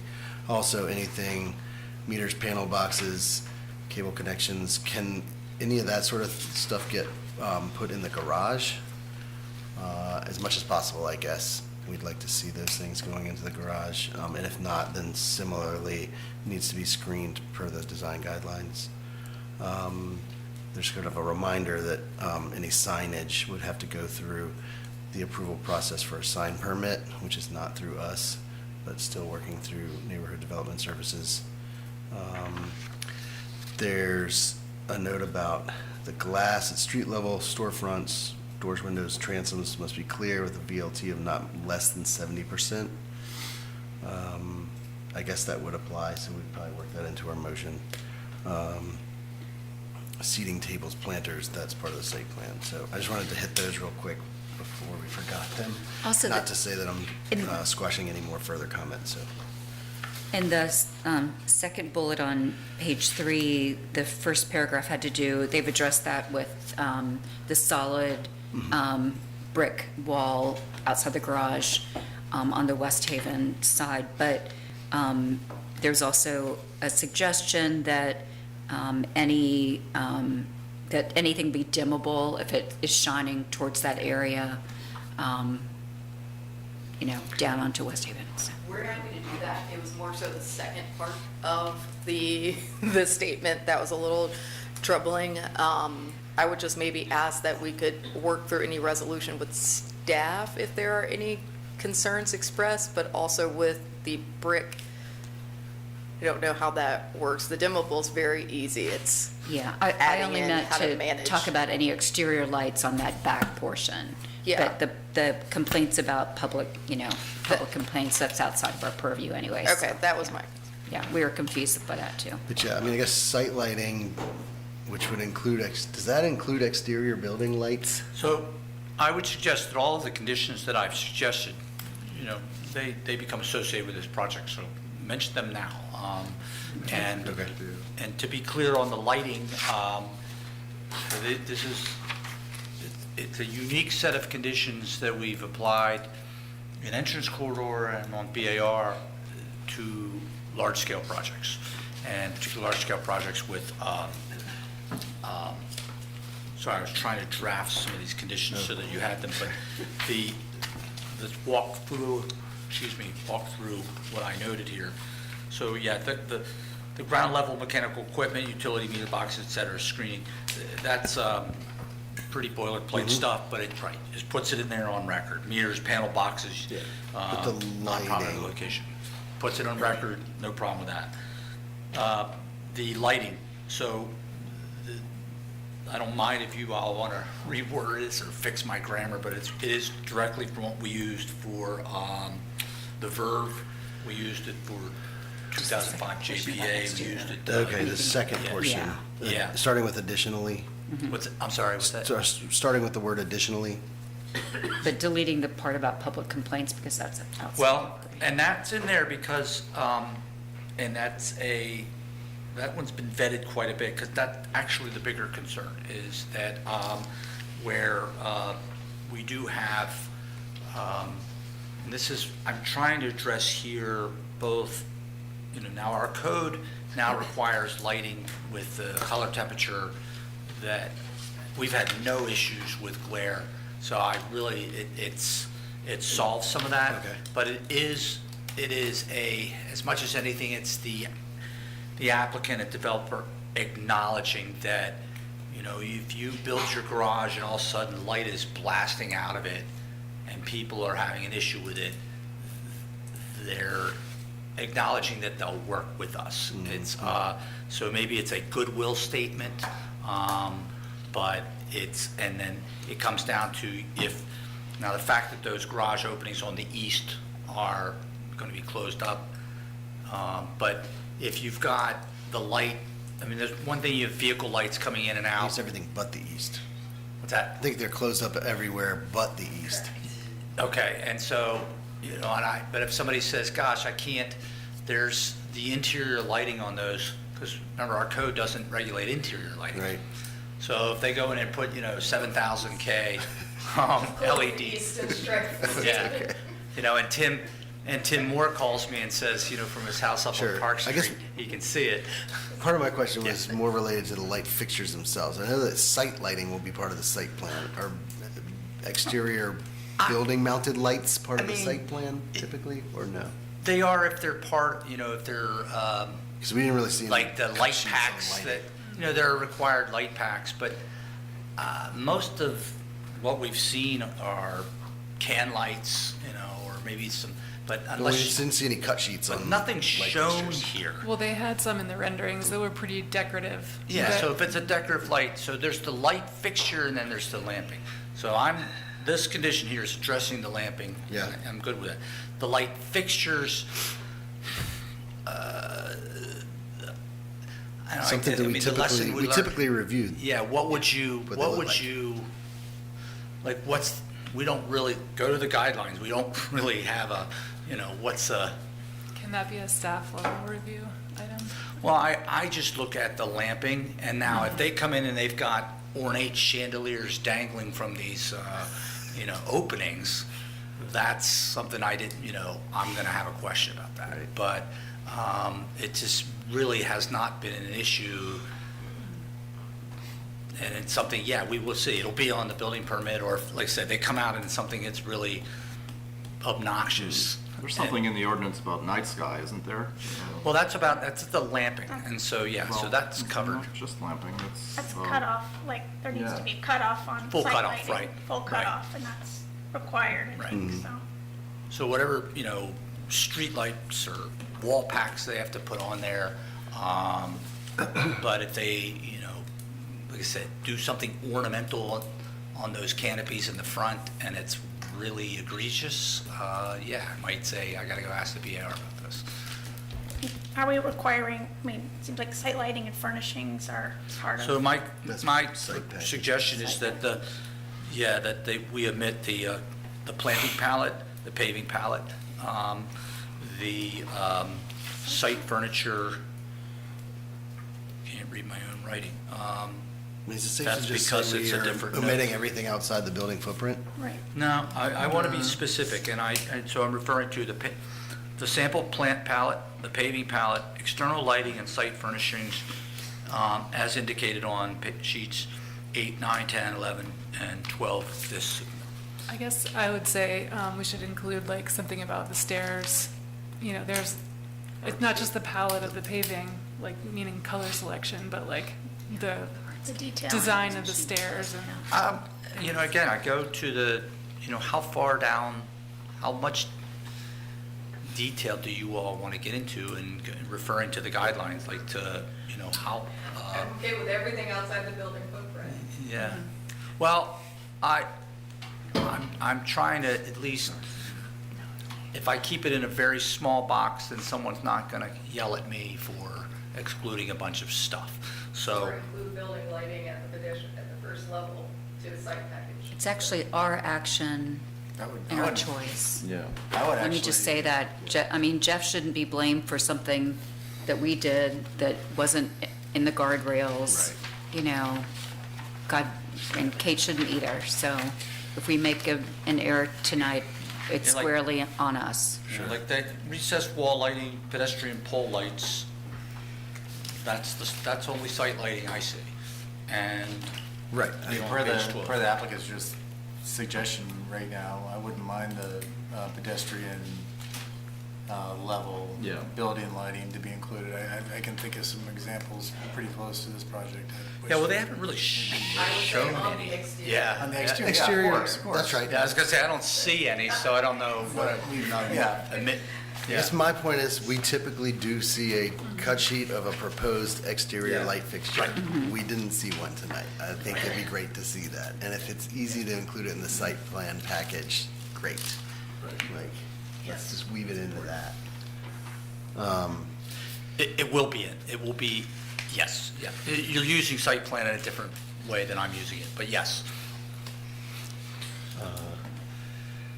I have one further thing. First of all, I'd like to commend staff. There was a lot of work that you guys had to do. I'd like to commend LV because I think you guys did listen and brought back really reasonable stuff for us to deal with, and that you're being very flexible with our suggestions here. And I go back to Sherry's idea of separating out those items that we approve, basically the building, and leave out these other things. And the ideas that Jeff has articulated, I think, need to be put in our COA that we do.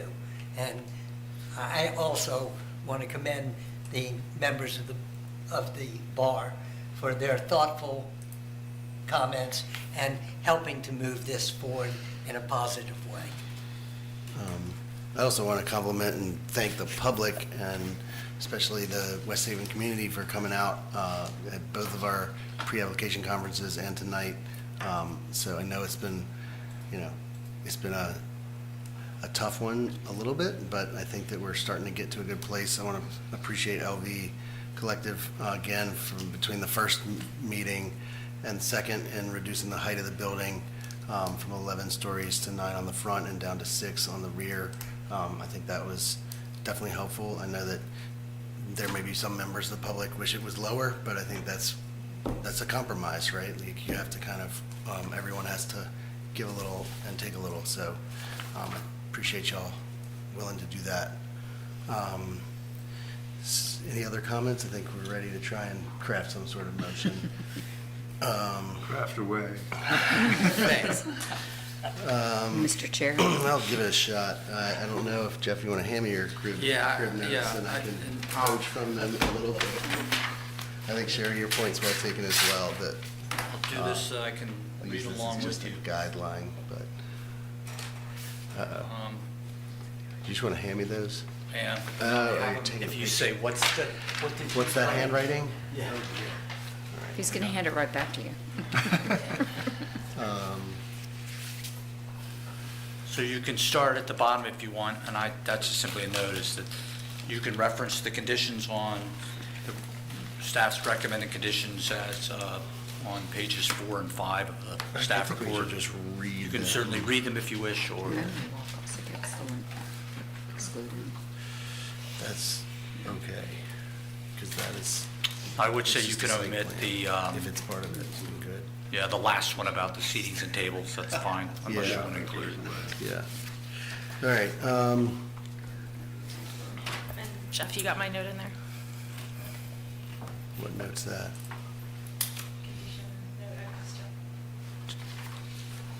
Oh, You got my note too. Do you want to give it to James or? oh, yes, and that's, yeah, I addressed that. Okay. Having considered standards set forth within city code, including the city's ADC district design guidelines, I move to find that the proposed development at 835, 843, and 847 West Main Street satisfies the BAR's criteria and is compatible with this property and other properties in this ADC district, and that the BAR approves the application with the following conditions. Ground level mechanical equipment, utility meter boxes, panels, transformers, etc. will be appropriately screened per the design guidelines, Chapter 2, Section 8. Screening will be indicated on the final site plan and approved by BAR staff. Meters and panel boxes for utility communications and cable connections will be located preferably within the garage. If not, then in non-prominent locations on the side elevations only and appropriately screened. Screening will be indicated on the final site plan and approved by BAR staff. The owner will address any reasonable public complaints about brightness or glare from exterior lights or non-vehicular lights visible from the garage by either dimming the lamp, replacing the lamp's fixtures, and/or modifying the screening at wall openings.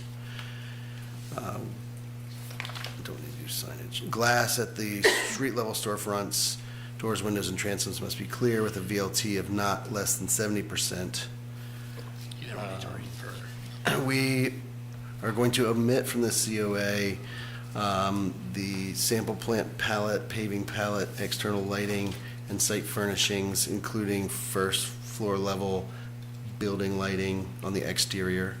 The aforementioned site details indicated on sheets 8, 9, 10, 11, and 12 of the submittal. These site elements will be reviewed at a later date as a separate COA request. Prior to BAR staff approval of the final site plan, applicant will complete a Phase 1 archaeological investigation of the project site and provide that report for the BAR archive. They will provide to BAR staff a shade/shadow study examining the hours of 9 a.m., noon, 3 p.m. Oh, you're right, yeah. 6 Thank you. p.m. 3 a.m. and 6 a.m., might not have any sun. No. The intent is to advise plant selection for the site and to provide information to the West Haven citizen planners to assist With Plantings within. plantings within the West Haven community, and that those hours be added to the dates that were already part of the solar plan. And I think that's it. I'm going to second that so I can make some comments. Okay, here's a second, let's have discussion, thank you. So the comments about the garage lighting, I thought we were gonna keep the first part of it and delete the part that you read. I thought that we, The opposite. We Yeah, can keep the because- first part, the 3,000K is. Yeah, because Okay. once it's inside the building, the zoning code can't regulate the color temperature and all that, so, yeah, we want it to be 3,000 K, we want it to be dimmable. Right. I thought the applicant was saying that they don't want to have some legal obligation to adjust the lighting if it's, okay. No, we were good with that part. It was the complaint section. That's- The way so- you read it was, Well, the way I read it is that you would have to address any reasonable public complaints. and I thought that was the part that you guys did. yeah, that was the part of that. That's what I thought too. Okay, or should we amend the motion to strike that and, Yeah, I would make that amendment, and I also, when you're listing off the exemptions, please I add, think- please add. Well, you mentioned just the ground level lighting. I think we should just exempt all exterior building lighting, and that comes back as part of the landscaping package that we're gonna review. Is that I'll accept. okay with? And I thought we were also exempting from approval the memory walk. Memory walk is not Doesn't exist. Well, a thing. but the site plan, It does exist, you though. omitted page 7. You included page not. 8, blah, blah, blah, but page 7, which is where it identifies, the tree and furniture zone, the vehicular drive outlet, pedestrian promenade. I think- We'll add, 7, 8. all right, so I'm going to accept a friendly amendment to also exclude page 7. I'm going to amend the summary about lighting revised to say we would we'll strike the phrase that says the owner will address any reasonable public complaints about brightness or glare from exterior lights or non-vehicular lights visible from the garage by either dimming the lamp, repairing the lamp's fixtures, and or modifying the screening at wall openings. And then add, to prevent bright light and glare emanating from the garage openings, lamping for the garage lights immediately inside any opening will be dimmable, have a color temperature not exceeding 3,000 K, and have a color rendering index not less than 80, preferably not less than 90. Yeah. And that we would also like to include all exterior building lighting in the site plan. Yes, and the reason I'm saying that, just in case there's any lighting that happens on your rooftop terraces or things like that, just, I'm sure it will be great, but just want to see it. Well, sorry, forgive me, I'm confused. The lighting's not shown, the only lighting that's shown is on page 12. And we're I guess that's, excluding that. I guess, We're already excluding page 12, Right. and we're wanting to see the exterior lighting of the You will. project. Yes. Okay, but I just didn't want to say we're excluding other lighting, Fair. because it's not, I know, yeah, I know it's not in the Gotcha, app, but we gotcha, want to see it. Gotcha. Any other amendments? All right, there's motions. Have we adequately exempted the plaza in the front, the hardscape? I mean, if that's part of the site plan, that's, I mean, if the answer is yes, then I'm fine, I just want to make sure. I mean, I think so, if we've excluded the site plan. I mean, So but the front includes a lot of hardscape, not just the Yeah, plant. so- Yeah. I mean, it Yeah. says plant I mean, palette. just based on Yeah. what this says. Okay, So we're using all the right, so when we say site plan in the minutes, make sure we're clear, we're not talking about the Yeah, the- required site plan, but the The landscaping and Knowles hardscaping Associates plan. Site plan. Right, Okay. right. Yes. And there, I want to just, again, before you vote, just be clear on clarification on something so that everybody understands. Archaeological investigation, phase 1, relatively simple. If human remains are found on a site, that by state law, you have to stop. That's not, we don't even have to say that, or we would hope they would. We don't have to discuss this. If a phase one is completed and we accept it into the record, we do not have an archaeology ordinance in town, so we can encourage it and wish for it and hope for it, but if while they're doing excavation and they don't have to beholden to stop. state law Right. regarding archaeology. We're just requiring There you phase go. one. Just so we're clear, yeah. Yep. All right, we'll call a vote. Yeah, I think my second still stands. Do you think we've captured the motion as well I'll as bet possible? Patrick has. I will get to relive this again. I would say, yeah. Okay. You're clear in the recording, I heard the pieces fit together, so. Okay. Mr. Schwartz. Yes. Mr. Bailey. Yes. Mr. Burrow. Aye. Ms. Lewis. Aye. Mr. Timmerman. Yes. Ms. Tavaney. Yes. Ms. Rosenthal. Yes. Ms. Trumpeter. Yes. And I vote yes. All right. Thank you, guys. Final thought on this, just again, to inform Nope. everybody. Nope. No more thoughts. No, No yes. thoughts. No thoughts. I'm sorry, Mrs. Seymour. Yes. So the applicant can appeal any of the conditions of this approval. They have 10 business days following this action to make an appeal. So yes, an applicant can appeal An approval. That's right. The conditions of conditions on it. approval. And additionally, if the adjacent property owners feel aggrieved by this, they can also appeal that to council. That process requires an application be submitted, a statement, and I can, if someone is planning it, then please talk to me, because it's not just saying I want to appeal this process or this project. There is a fee involved and there's a formal application involved. So I just want to make sure we're on the record with that. Within 10 days. Yeah. It's good. You can Good. just announce that, within 10 days. Yes, 10 business days. Business days. Yeah. Thank you. Sure. All right. Mr. Chair, I would respectfully suggest that we not discuss the BAR bylaws this evening, seeing as the time is 9:30. Could we possibly defer that to our July meeting, when I understand the agenda may be light? We may not have anything, so. We might not have it. That's What fine. others feel, folks want to dig into the bylaws or not this evening? Not. All right. Then maybe we'll just ask for homework and ask everybody to Yeah. look over them on their own time between now and the July date, and email in any thoughts and comments to Kate and the group. I've already thrown in my 2 cents on the pre-application conference, if anybody had a chance to read it yet. But We have to discuss our barbecue. that's right.